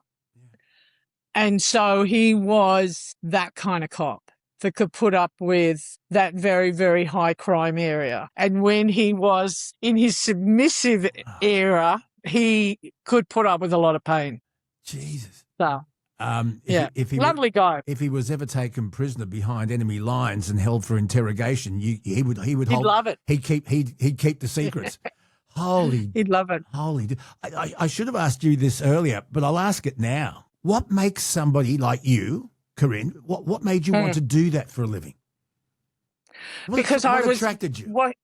Well, because I was working in the sex industry, I've had a very, as you call it, a very onion life. You know what I mean? There are many layers. So I've worked in a nurse, ship, restaurant. And when I came to Australia, because of my training in the United States on the ship, I'd always start as a bloody waiter. And within 2 or 3 weeks, I'd be managing the place because I knew what I was doing. Because this is in the 90s when people didn't know what they were doing in restaurants. And so when I started in the sex industry, like working full time in the sex industry, it becomes quite boring. You know what I mean? There's got to be something more to the sex industry than just doing this. And with my first husband, not Chris, Mark, with my first husband, we used to dabble in it at home. Like I said, people get to a point in their relationships where this is fun, you know? And so Mark and I used to, very vanilla, slap and tickle, you know, but we used to do it. Would you recommend it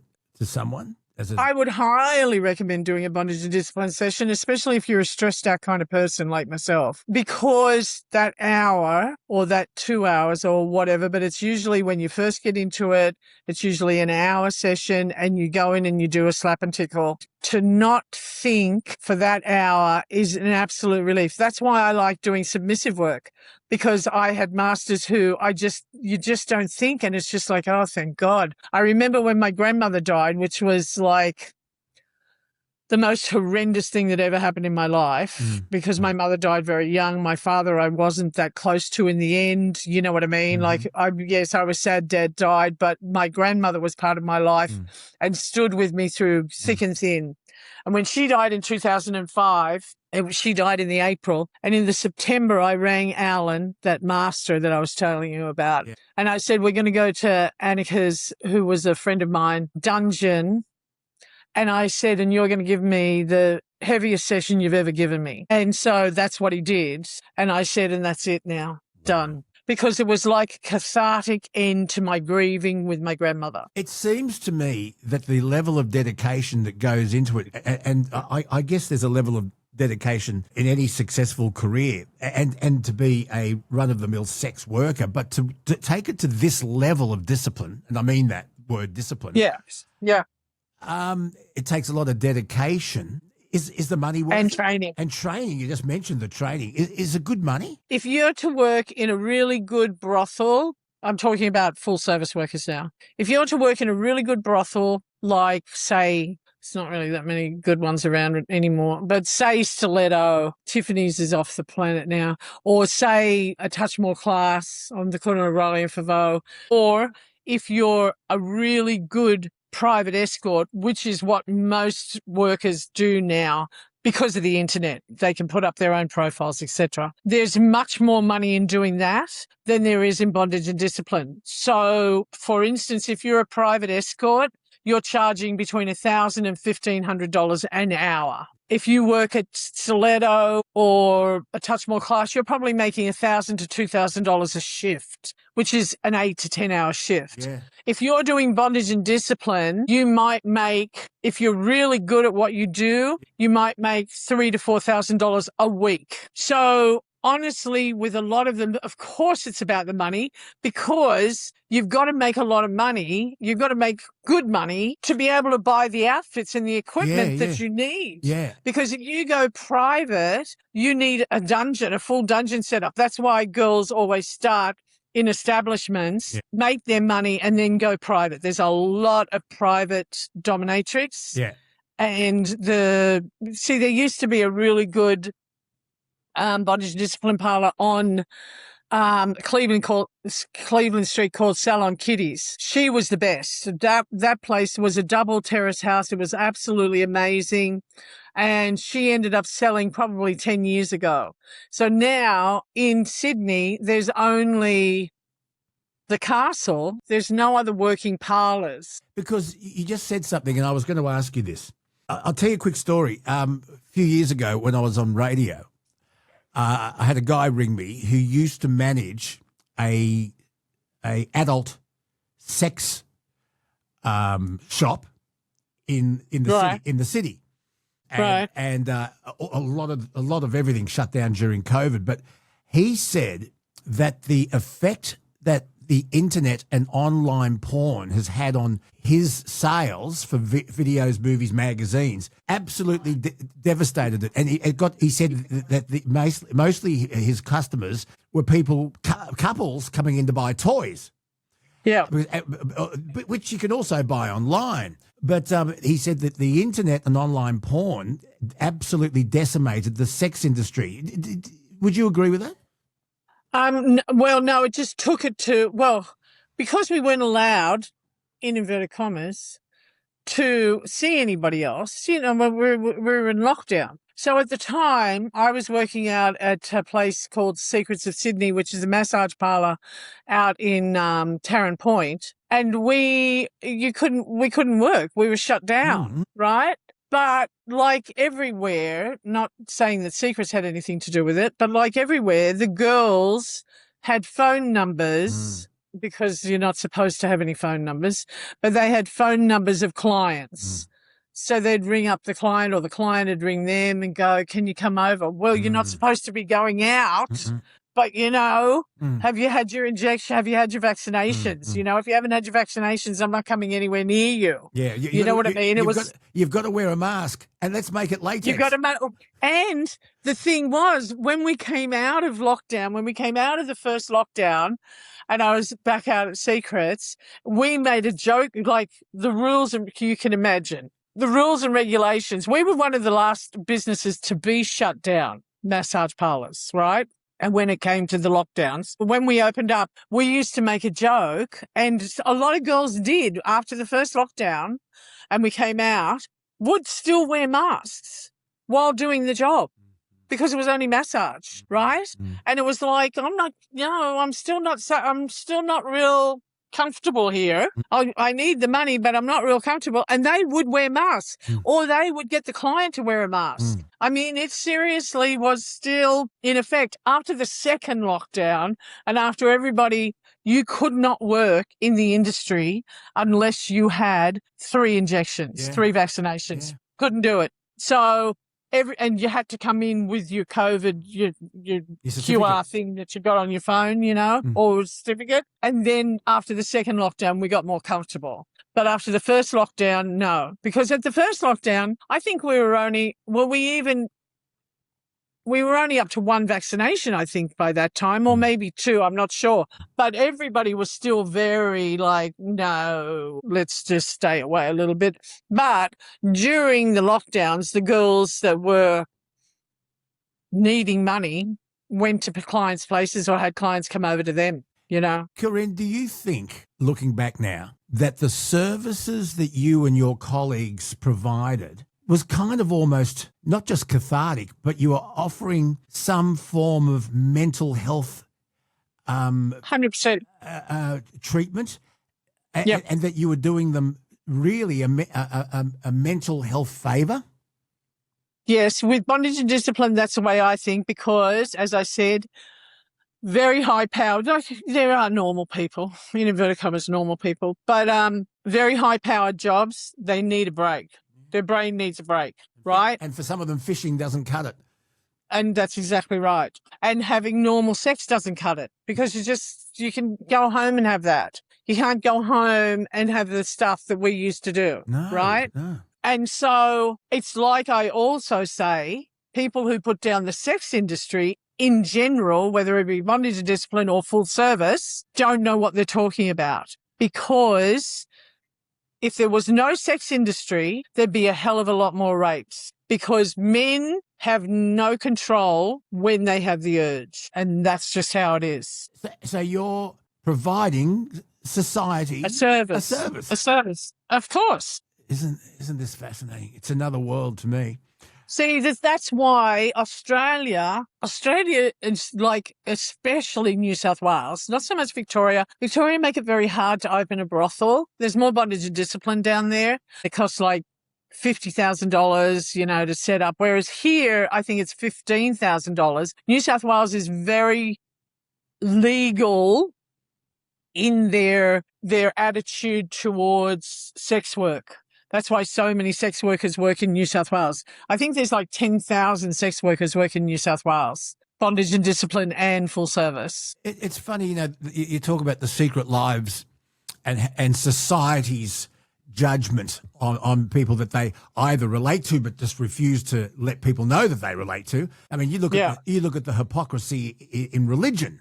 and those religious ministers who were just dreadful people and lying and yet they were just evil underneath with what they were. I remember. Do you remember the former Transport Minister David Campbell? It was back in about 2010, and he was caught coming out of or going into a gay massage parlour. And bang, it hit the papers and he had to resign. And I thought at the time, well, just because he goes to a gay massage parlour, how many of his heterosexual political colleagues go to massage parlours?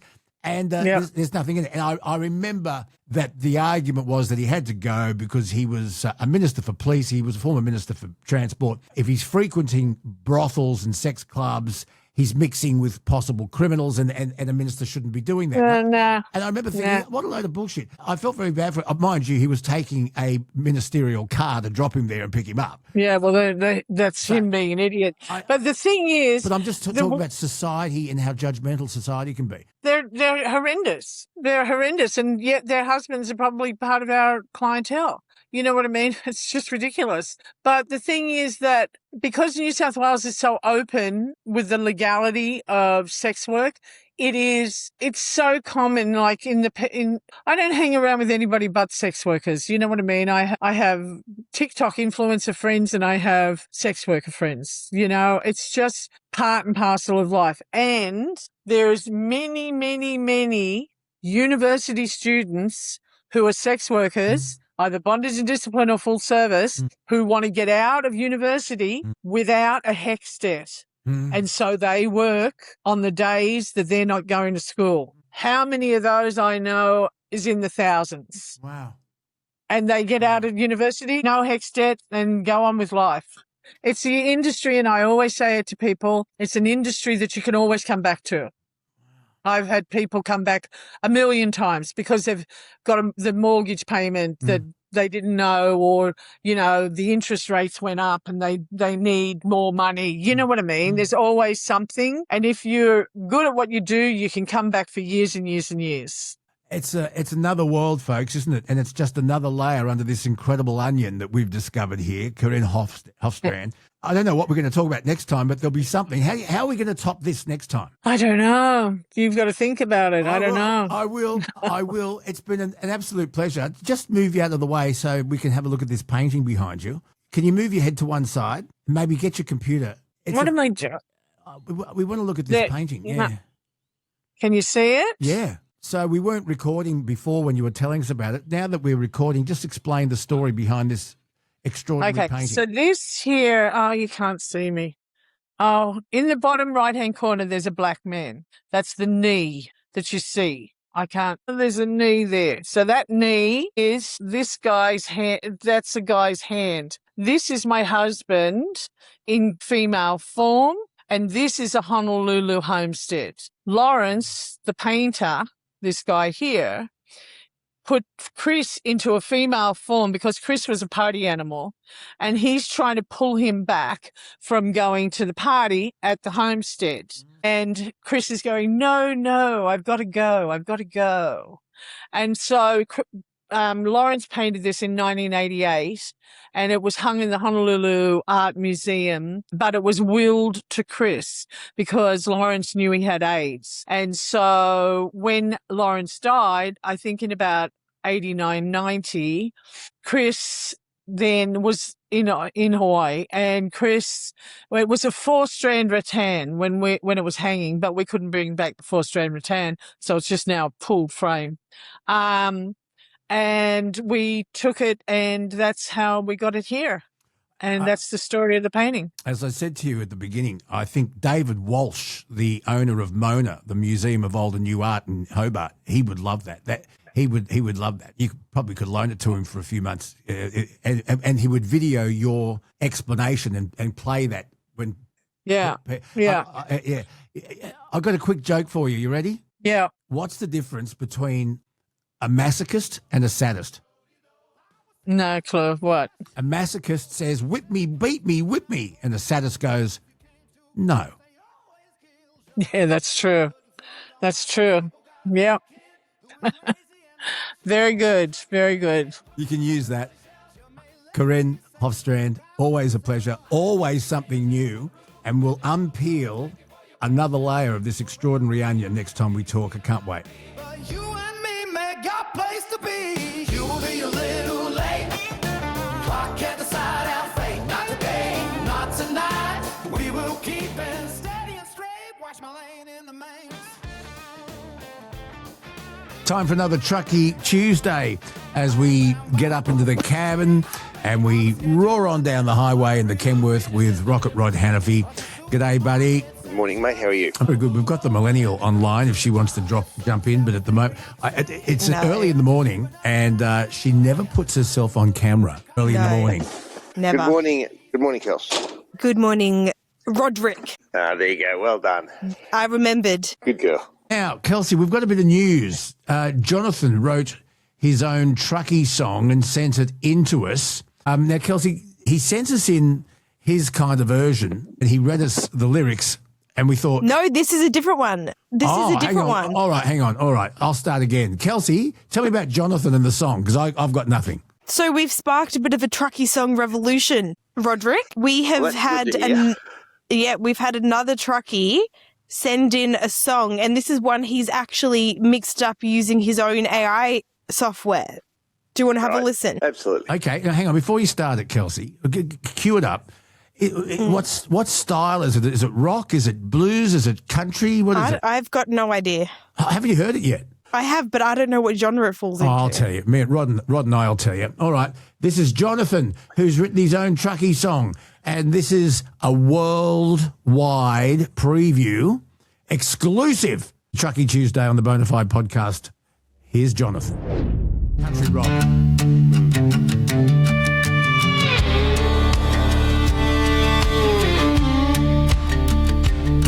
14-hour days rolling to the night. High beams cutting through the blacktop lights. Sometimes I forget to leave them shining strong, flashing other drivers when something's wrong.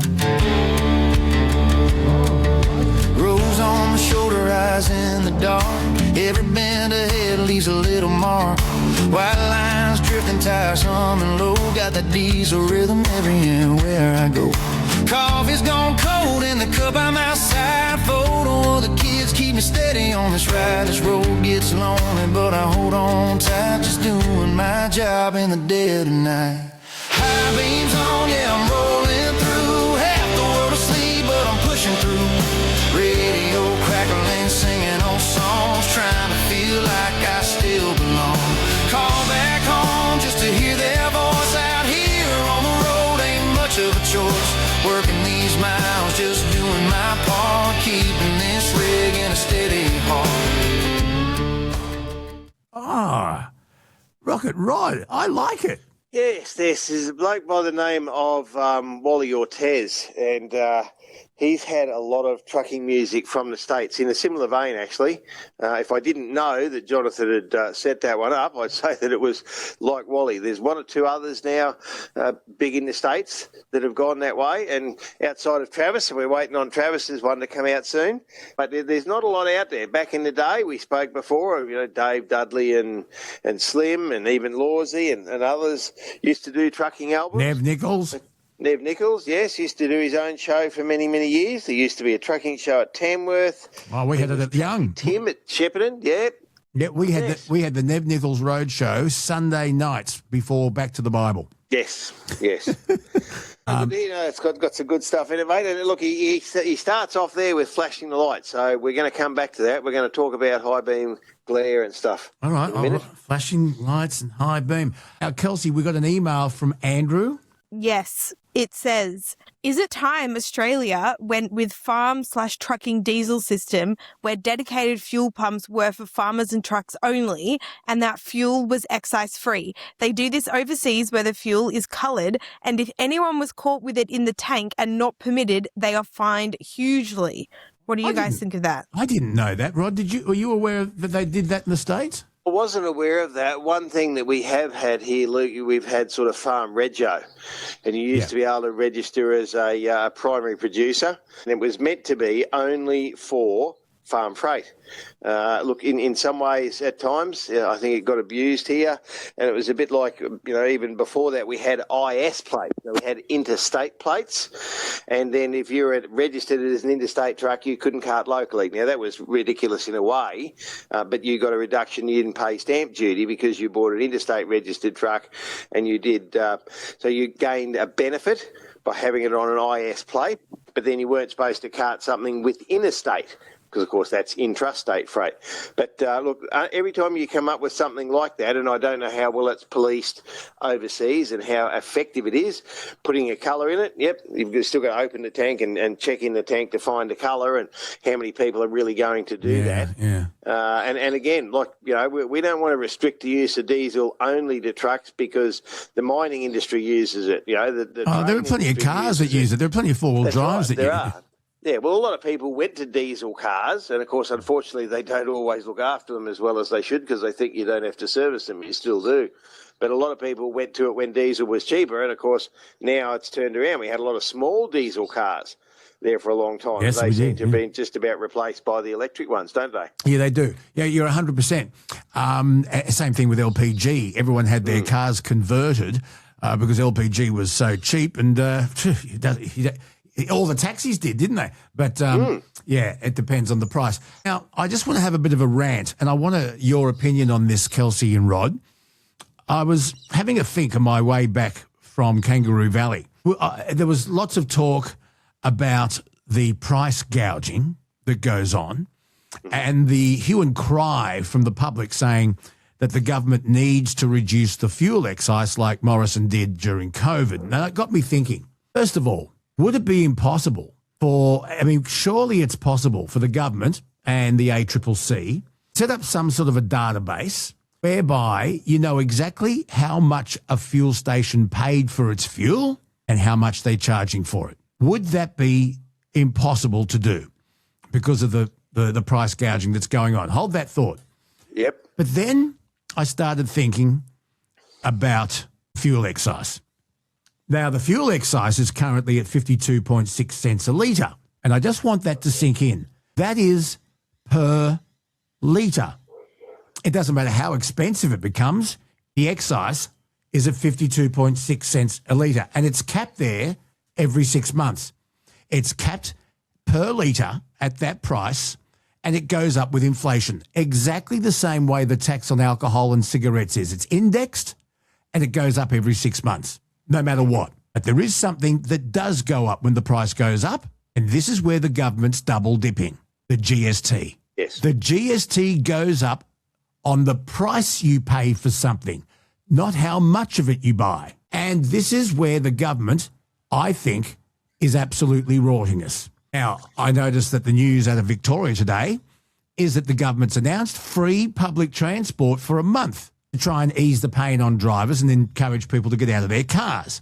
So what about easing the GST or both the fuel excise for a month? Yes, it would leave a deficit in the budget, but that's what governments are supposed to do. They're supposed to look after the people who put them in power, the taxpayers. Once again, just let me reiterate. Fuel excise is on per litre of fuel. The GST is on the price. Government is getting two tax streams into its pocket on fuel and diesel, no matter what you get. The excise is capped, like cigarettes and alcohol, at 6 months, adjustable with inflation. The GST goes up whenever the price of something goes up. Your thoughts and reflection, please. So we are still paying the 3-year at 3 cents a litre New South Wales fuel levy from, I think, about 12 or 15 years ago. It was brought in 3 cents a litre for 3 years, and that was going to fix all the roads. We're still paying that, and we're not getting the roads fixed. Now, we don't mind paying. Our industry says we overpay. And yes, you're right. The fuel excise, again, was meant to cover the cost of roads. Now, a quick aside, Luke, at the moment, we pay for what's been done, right? So they levy on the road transport industry a cost. That's the road user charge. And they say that's to cover the roads. Now, first up, they're not fixing the roads. That money is not going back into the roads. It's supposed to be that's why we pay it. And yet it's our lives on the road that are at risk. And the roads are something that are there for every Australian. Now, if you're a railway line, you've got a railway line. No one else can use it. Yes, you can go and buy your own train and run on there, but that's looked after for you by the ARTC. The roads are involving accidents, they are causing risk, they are causing damage to cars, and they are increasing costs of road transport because of the damage to the trucks and things like that, let alone people's lives. So where they're saying that goes to roads, it's not. If they spent that money on roads, we'd say, okay, that's fine, we understand you need it to fix it. But what they're doing at the moment, Luke, they're saying, that's not working out. We're losing revenue. Right, so we've got more B doubles and bigger combinations on the road. So only one truck. So they're saying less registration costs because there's less trucks. And they're saying the trucks are more efficient. So we're not getting as much fuel levy and that out of the trucks because they're more efficient. They're not using as much fuel. Then, of course, we've got the transition with cars to electric. And they're paying nothing to use the roads like everybody else does through that fuel excise. What they want to do now, saying, well, because we're losing that revenue, we need to pay for the roads. We're looking at charging you into the future. So we're going to charge you for what we're going to do, not for what we've done. Now, the cost of roads has gone up, and I've got to say, mate, we've discussed this before. I don't want any road worker killed. I don't want them injured. But when I see 18 blokes standing there, and of the 18 blokes working, 6 of them are operating the traffic lights at the end and standing there in the middle of the day on their phone, getting paid $90 an hour. No wonder we can't get one pothole fixed because it costs $5,000 to set them all up before they go and do the pothole. There must be a better way to get good value, to fix our roads and to have them safe for every road user, not just for truckies. Yep. But if they're going to turn around and charge us into the future, we're worried that is going to increase the cost. All of our costs get carried on to the consumer. They're all going to hurt more the more the cost of fuel goes up. And as you say, they're double dipping with the GST. So there's got to be somewhere and something they can do to alleviate some of the pain. They can't take it away. The fact that we've let ourselves go, that we don't refine and we're not looking for oil and those things, they're a bigger thing. We can't fix that tomorrow. It's a bit like, the Victoria Pass is broken. Let's fix that. Well, here we are looking at that being closed for 3 or 4 or 5 months, whatever it might be. So somebody has to look further ahead. Mm-hmm. For these people that say electric trucks are going to solve the problem, they're not. They're not going to happen for the next 10 years at least because the technology's not there. And diesel has increased in efficiency. As I said, trucks are working better than they were, pulling more weight, using less fuel. So we're going to live with diesel for a while yet. Yep. And mate, the mining industry, it's not going to turn to electric for so many years. So we've got to find some solutions with what we have, not dream about what we might be able to do. Well, they're talking about oil exploration going ahead in Queensland now. But if they do, if they are successful and they start getting it out of the ground, that won't happen for another 10 years, maybe less. We should have been doing this a long time ago. Tell me, Rod, there's talk, and you can please shed some light on this, is there talk amongst you and your colleagues of some sort of a parking strike to force the government's hand into doing something more for our transport industry? There's always been talk of it, Luke, but it wouldn't be sort of 2 or 3 months go by without someone ring me and say, we need to have another Razorback and we need to stop the road. And again, mate, I had a bloke ring me the other day. I see there's a couple of Facebook pages up, but there are 2 issues. The industry is so wide and diverse, everybody wants something different. Now, even when, the NRFA, the National Road Freighters, started probably 15 years ago now, they had a meeting in Townsville. They wrote up this great big list. They came to Dubbo. They had a meeting in Dubbo. And I said, what if we raise something here? It goes on the end of the list. Now, 2 of the things they asked for was disbanding the NTC, the National Transport Commission, because they're the ones that impose all these charges. So therefore, they thought, we'll get rid of them and that will get rid of all the charges and things like that. That's not going to happen because the government still want money out of us. There's no doubt. Yeah. And again, if we had said, we want driver representation on the NTC. Now, the government look at that and go, oh, okay, we'll let a couple of drivers in, we can fob them off, that'll be all right, but we'll get something done. And the same, they wanted the logbook thrown away, Luke. Now, you can't just say to them, let's throw away all the regulations. You can go to them and say, here are 3 problems with the logbook. And for a perfect example, the 14-day rule's one. It just cost me $600 and meant I had to give away a trip to be home for something that happened 2 weeks ago. What's that got to do with my fatigue? Nothing. But if we went to them and said, here are 3 problems and here are the solutions. Now, they don't even know what the problems are. Therefore, you can't say to them, we want you to fix this problem and walk away. That's not going to happen either. Then, because the industry is so diverse, everybody wants something different. The livestockers want this. The oversized blokes want that. The fuel haulers want something else. You need to go to government. Here are 6 problems. Here are 6 solutions. They will save you money. They will improve safety. They will save lives. And this is why we want them. And these things will help us be more effective and more efficient. Now, unless we do that as an industry. So, Luke, you start a blockade in Melbourne and I'll start one in Sydney and Fred will do one in Brisbane and we all want something different. And the government is going to say, how do we fix this? You don't know what you want. You need a united so we voice. Fix it. You we need a united voice and a consistent message that the industry supports. Because otherwise, having a blockade, all that's going to do is piss people off and make it worse because you're going to lose money while you're sitting at home. And unless it's coordinated and consistent, we won't get any value out of it. Well, I think if you had a good spokesperson, first of all, yes, you need a united voice. You need an organisation. Why isn't it the TWU? I don't know. But you need an organisation that says, here's our list of demands, and everyone has to agree. It's like when teachers go on strike in Victoria, it's usually always for money, better conditions, but, that's a Victorian strike, and then New South Wales and Queensland. But the trucking industry affects the whole country. So somehow you people need to have a united voice, work out what your demands are, and not piss the general public off at the same time. Get them on side. Have a really clever media campaign. Have someone who's really good on the microphone in front of a TV camera that can plead your case and let the rest of Australia understand that we're all affected. And that's where, back in the days of Razorback, people did get behind the industry, mate. It was all the little people, and that's a lot of people don't recognise that. I think it's 95% of the road transport industry in Australia is operated by small to local owner drivers and things like that. And then the other side of it is, even above that, what you see as our company hiring our trucks out to cart freight. The biggest part is blokes that have their own truck for their fruit shop or their plumbing shop or their hardware shop. They're still part of the industry. Yes, they are. And they're a bigger part of it again. And line haul is important to those that do it, the same as every other sector is to those involved. But we've got to consider that a lot of those trucks don't operate like that on the highway. Yeah.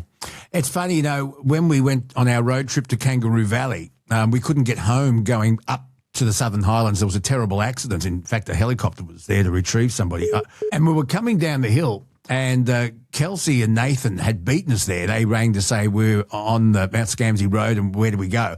And we were still coming down. But you know what? We didn't care. Do you want to know why? We were behind the petrol tanker and we were cheering him on. We just put the car into a lower gear and we had a smile on our face. And the Kangaroo Valley service station was going to be full. But we were cheering on the petrol tankers. In fact, we saw a lot of them on the road, didn't we, Kelsey? Yes, and they're flat out at the moment trying to keep up, eh? Yeah. I don't think any of us are going to look at travelling distances on the road the same way now that we're involved with you, Rod. So, the other thing I think the government needs to do is stop getting politicians to do these press conferences. Because we all know politicians lie. We saw Chris Bowen lie. One day in Parliament, no problem. 2 days later, national catastrophe. I think they need to get maybe a public servant that's good on a microphone before a TV camera, someone we can trust, someone that maybe is neutral. So when they have announcements to make on the crisis, it's someone that the public can trust. Because I tell you now, when Chris Bowen gets in front of a camera, people just roll their eyes. Yeah. And they can't see the stupidity of that, eh? What about the truckers that are stuck, like outback truckers are stuck, halfway across the country with no access to diesel? There are I saw videos of heaps of trucks just stopped waiting for the next, You're right. Exactly. And they're stuck in the middle of Australia with no petrol. Yes, and look, we have the fuel. We had the fuel. We have the capacity to deliver the fuel. But my understanding from someone involved in carting fuel is that the biggest problem at the moment is the distributors, not the servos themselves, but the people that say, this is my fuel, this is where it's going to go. Now, there are people, large transport companies, there would be the rail, there would be the mines. They all have contracts. And those contracts specify you must deliver to me 1 million litres of fuel this year, whatever, at a set price. Now, again, they paid for that. That's locked in. Now, that fuel has to be delivered to meet that contract, or someone else will go and try and take it off them. The trouble is, of course, because the company's saying, well, here's our contract, and we know how that's working for truckies on the side of the road, they're not getting their excise. And there are some companies out there, shock horror, the bastards, who are charging a fuel levy to their customers and not passing it on to the bloke driving the truck or the bloke that owns the truck. Now, those people need to be drawn and quartered. They're charging it, but not passing it on and still expecting the people to do the transport task. But those distributors are saying, we're keeping this fuel. We're not going to sell it to you, even though you bought it off us last week and you buy one tanker every couple of months and we've had you as a customer for years. We've got to commit all this fuel to the contracts. We're keeping it because the more that we buy fuel at a dearer rate, the more we're losing out of it. And I don't know of any fuel companies that have gone broke in the last 100 years. They've certainly changed names and positions and moved around, Luke. But they're not going broke. They're doing all right. But they're holding the fuel to meet the contracts. And that means a bloke that owns his own one servo here or two there or three, or a small transport company that only buys off them occasionally, are being disadvantaged. They're being put at risk because they're not getting the fuel. That's why some of those independent ones aren't getting it, because not that it's not there, it's just they won't sell it to them, Luke. They're put on quotas, and the quota is, of course, all good until 500 motorists come in and want fuel, and then it's all gone. Rod, should the government, and I don't know if this is a federal decision or whether the states need to do it, this is why this cabinet meeting in Canberra needs to involve the premiers, and I've ranted about that, but should there be a ban on jerry cans? Absolutely. Should there be, for motorists, a $50 cap or they were talking about a $40 cap per visit? How do you police that? I mean, you could get $40 at this servo, go down the road at the next Shell and get another $40. I don't know how they'd police it, but should jerry cans be banned? They should have been stopped from the start. The day this thing came on, the people that went in with 10 jerry cans, what do we hear? Bunnings sold out a jerry can. Yeah. So there's a lot of fuel sitting around. So maybe it's a tank, Luke. You know, if you allow people to get a tank of fuel, what's the good of getting $40 worth when, as you say, that'll barely get you to and from work for the week, and then you're going to be going shopping, going to another servo and round and round. Let people get a tank of fuel, no jerry cans, no big tanks being filled up unless they're already doing that. You know, that was what they did in the past. That would alleviate some of it, but the government has to find a way to manage this. This is not going away tomorrow. You know, even if the war finishes tomorrow, we're still going to be in this boat for at least a month. And every single thing in Australia goes on a truck at least once, some of them 6 to 8 times, Luke. So it's a compounding thing. Everybody's going to see it in the supermarket. We don't want them gouging because we know that that's what they do really well. You know, the farmers, it's going to cost more to grow our food. If we don't get that food in the ground now because a farmer can't get his fuel, we're not going to have it to sell to the rest of the world next year either. Should there be a database that accurately tells you where there is fuel and where there ain't? Well, again, that comes back to the distributors. They're the one controlling that. The government must find some capacity and some mechanism to monitor this better and to make sure it's done equally and equitably. Because the federal member for Flynn, his name's Colin Boyce, this is in Queensland, he's calling on residents in his electorate to report fuel shortages and use a website which is nofuelhere.com.au. There should be a national website where people can report all this sort of stuff, shouldn't there? Mate, there certainly should be. It is a national problem. It's not going away. It needs to be addressed, not put a Band-Aid on it here and a Band-Aid on it there. And in 4 months' time, when something further happens, we're all in deep, deep shit. We are indeed. We stopped at a large servo/truck stop on our way to Kangaroo Valley. And it was really impressive, Kelsey, wasn't it? And they certainly seemed or appeared to be looking after truckies, except they had a lounge that said truckers only. I was confused. You told me we are truckies in Australia. Don't ever call us truckers. That's American. And there's a photo. Kelsey took a photo of me in front of this sign with me looking perplexed. Do you know where we were, Rod? No, I don't know that one specifically, but you're not alone, mate. I have written to BP, I have written to United, I have written to some of the others and said, we really appreciate the facilities. All I ask is that you respect what we call ourselves, what do they call them in America? They're not called service stations. They're travel plazas and all sorts of other things, So if we turn around and said, the travel plaza there, well, we're not a travel plaza.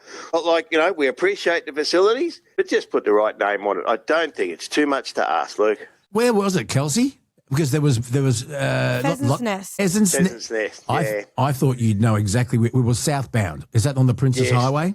No, Pheasant's Nest is on Hume. Oh, okay. Yeah, that's right. We came that way. Yeah. Yeah. My son lives just near there now, so I can get to visit him occasionally. But look, they rebuilt those two. BP did it in the past, others haven't. I've written to their corporate thing and said, please, will you consider this? And never got any response, unfortunately, Luke. Well, they had an Oliver's, I noticed. But it was they had a lot of trucks there, Kels. Oh, yeah, up and down the Hume. They certainly do. Oh, yeah. We need more of them. Rod, so what are you and your colleagues saying?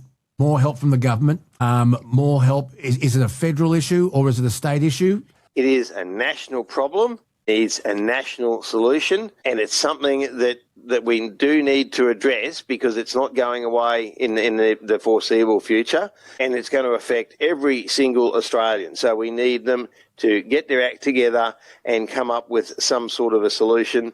It's no good saying, as you say, if truckies get stranded somewhere, what do? If there's a restriction, well, you're not even going to make it to the next survey. That doesn't work. Maybe we hold it to a tank and certainly stop people storing it all at home and doing it like that. I understand some of the farmers may have gone and thought, geez, I need to get the fuel because I've got to plant in the next 2 weeks, and if I can't plant, that's put so much more pressure on all the fuel distribution companies. But as I say, they're holding the cards. And yep, we understand that they want to do the right thing by their customers and by their shareholders. But I've got to say, Luke, that my concern with the share market from years ago is that before the share market, you made enough money for you and your boss and life was good. Now you're making money for shareholders who sit back and do nothing and live off the profits of the people that do the work. But that's the way the market is, and we're not changing that one tomorrow either. You think about the crops that need harvesting right now. Barley, canola, lentils, chickpeas, all of that and a lot more. And some sorghum, maize, mung beans. Some farmers are saying, listen, I'm going to let it stay in the ground and rot because I can't afford to harvest it and get it to market. And that's going to have ongoing effects. And then it's the crops that have to go in that we use to sell to people overseas that give us, a balance of payments and those sorts of things. So, and there's the mining industry, of course. All of these people that are employed doing those jobs, we have become a little bit complacent, Luke. There's no doubt about it. But people thought too, and looked at the fact that the government's turned around and said we're going to solar and to electric. Now, solar's not going to help cars for a great deal, and electric is not going to fill the bill yet, certainly not for road transport. I did see that there was a page came up where one of the little supermarket delivery trucks caught fire. Now, I don't know whether they're all electric. I think some of them are. That didn't look really good. But, mate, we need a solution, and we need it from the government. Like you say, we put them there, we ask them to look after us, and we pay them to do that. Please step up. Yeah, now, listen, I don't want to add more pessimism to this, but this is an actual thing. And I heard on the news recently that Tony Seabrook, and he's the president of the Pastoralists and Graziers Association of Western Australia, he says he's never seen things so dire. He believes that this year's autumn harvest could be halved. Could be halved. He said, I've been farming all my life. I've never missed a year. I've seen good ones and bad ones, and I don't think I've ever gone into a season with quite the level of concern I have right now. He says stress levels are high. People don't know what to do. This bloke grows wheat, barley and canola, and he said he had placed a fuel order in 3 weeks ago, amounting to around 1/3 of what he would need to complete his crop. It only came through a couple of days ago, and he doesn't know if it's coming afterwards. If this sort of produce is going to be extremely rare, it means the produce that hits our shelves, if it gets there, is going to be extremely expensive. One more thing. We are heading into Easter, and seafood is also going to be extremely scarce because the trawlers and the fishing boats who use diesel, Rod, instead of going out every day or every second day, they're going, we might just be able to go out once a week. Yes. Mr. Trump has a lot to answer for. My understanding is their fuel has gone up a little bit in America, but nothing like we have here. And look, whether you say that this was needed and whether it wasn't, the impacts on the people of Australia are going to be serious. They're going to be something that a lot of people don't recognise now and are going to come and, increase into the future. And we need a solution for it now, mate. Now, Rod, just before I let you go, you've got a bee in your bonnet, or under the bonnet, about flashing lights. You mentioned this at the beginning of our chat. What's going on with the flashing lights? Right, now, a lot of people have far better lights on their vehicles than we have ever had. Back in the old day, we used to have the bull light. And if you were 500 metres away, it was looking like a yellow candle coming towards you. Now we've got halogen lights, we've got LED lights, and we can see, Luke. I must admit, I only got one reel on the way to Burke Friday night, but I missed about 150, and that was because I had good lights so I could see them on the side of the road. And for next time round, I want to know how many people use the little plastic roo whistles and how effective they think they are. We're not talking about the electric one, but just the little plastic ones. I want to know how many people use them, whether they think they work. Mine do. But, mate, the thing with these lights is you come along a road, and if it's long and flat, you see the car coming from a kilometre away, he dips, you dip, life's good. You can both see. If the car coming the other way says, he's 2 kilometres away, I need to see it, I'm going to keep my lights up, then the car coming the other way can't see. So if the other car dips coming towards you, you dip, life's good. You shouldn't have to have a fight about who dips first and last. Automatic headlights are a bloody menace because they keep turning back up. But the problem is curves and crests. And what's happening now, Luke, people are driving along and they might dip early, they might be on low beam, and they come round a corner or over a crest. Now, the vehicle approaching you hasn't seen you coming. They've got their big bright lights on, they can see the road. Because you've come round the corner on low beam, or you've come over the crest on low beam, they don't know you're there. Now, what people do then, they light you up. They hit their high beam to blind you because you're still on high beam. Yes, yes. But if they had half a brain, Luke, before you get to the crest or the curve, you give a flash then. You tell the vehicle coming towards you that hasn't seen you, I'm over the crest or round the corner, will you please dip? And 95% of truckies at least, car drivers not so much, will dip before being blinded. But what's happening now, because the bloke coming towards you is on low beam, you haven't seen him, he comes round and he's got his 18-foot wide light bar on the top of his four-wheel drive with 6 bigger halogen lights on it, and he thinks, I'm going to get this bloke. So he gives you a burst, blinds you for about 4 seconds, and then goes back to low beam and he can see. Of course, the car coming towards you now can't see a damn thing because you've just blinded them. Yeah. So don't, and then you get the smart aleck who, when you're coming at that long distance, Luke, you have to flash them 3 times to finally get them to dip their lights so you can see. Then they think they're going to be really smart, and just as they get to you, they hit their high beam to blind you again. Now, are people that stupid? Honestly, this is where it's going. Are they that stupid that blinding someone coming towards you at a closing speed of 200 kilometres an hour is a really good, fun thing to do? No, it's not. Do you want them to run into you? Do you want them to kill you and your passengers? For goodness sake, use your lights responsibly Flash someone early before you get to the crest or the corner so they know you're there and they will dip for you. And don't go out of your way to be a bloody idiot, blinding people and maybe causing someone to crash. That is Rod's rant for today's Truckee Tuesday. Good on you, Rod. And also maybe some education for people who tow, and I'm not picking on caravans, could be a trailer, could be a horse float, could be anything, because when you tow something, the front of your car often goes up and your headlights are pointing higher than normal, and that can be blinding as well. And lastly, Luke, seeing we're on it, fog lights. If there is no fog, turn the bloody things off, because every bump it's like being flashed with high beam. And again, over the crest or the curve where your headlights shine down, or fog lights shine up or flat, you come over and you blind someone because you left your fog lights on from 18 months ago when there was one shower of rain. Something to think about. Rod's rant here on the Bonafide Podcast, Truckee Tuesday.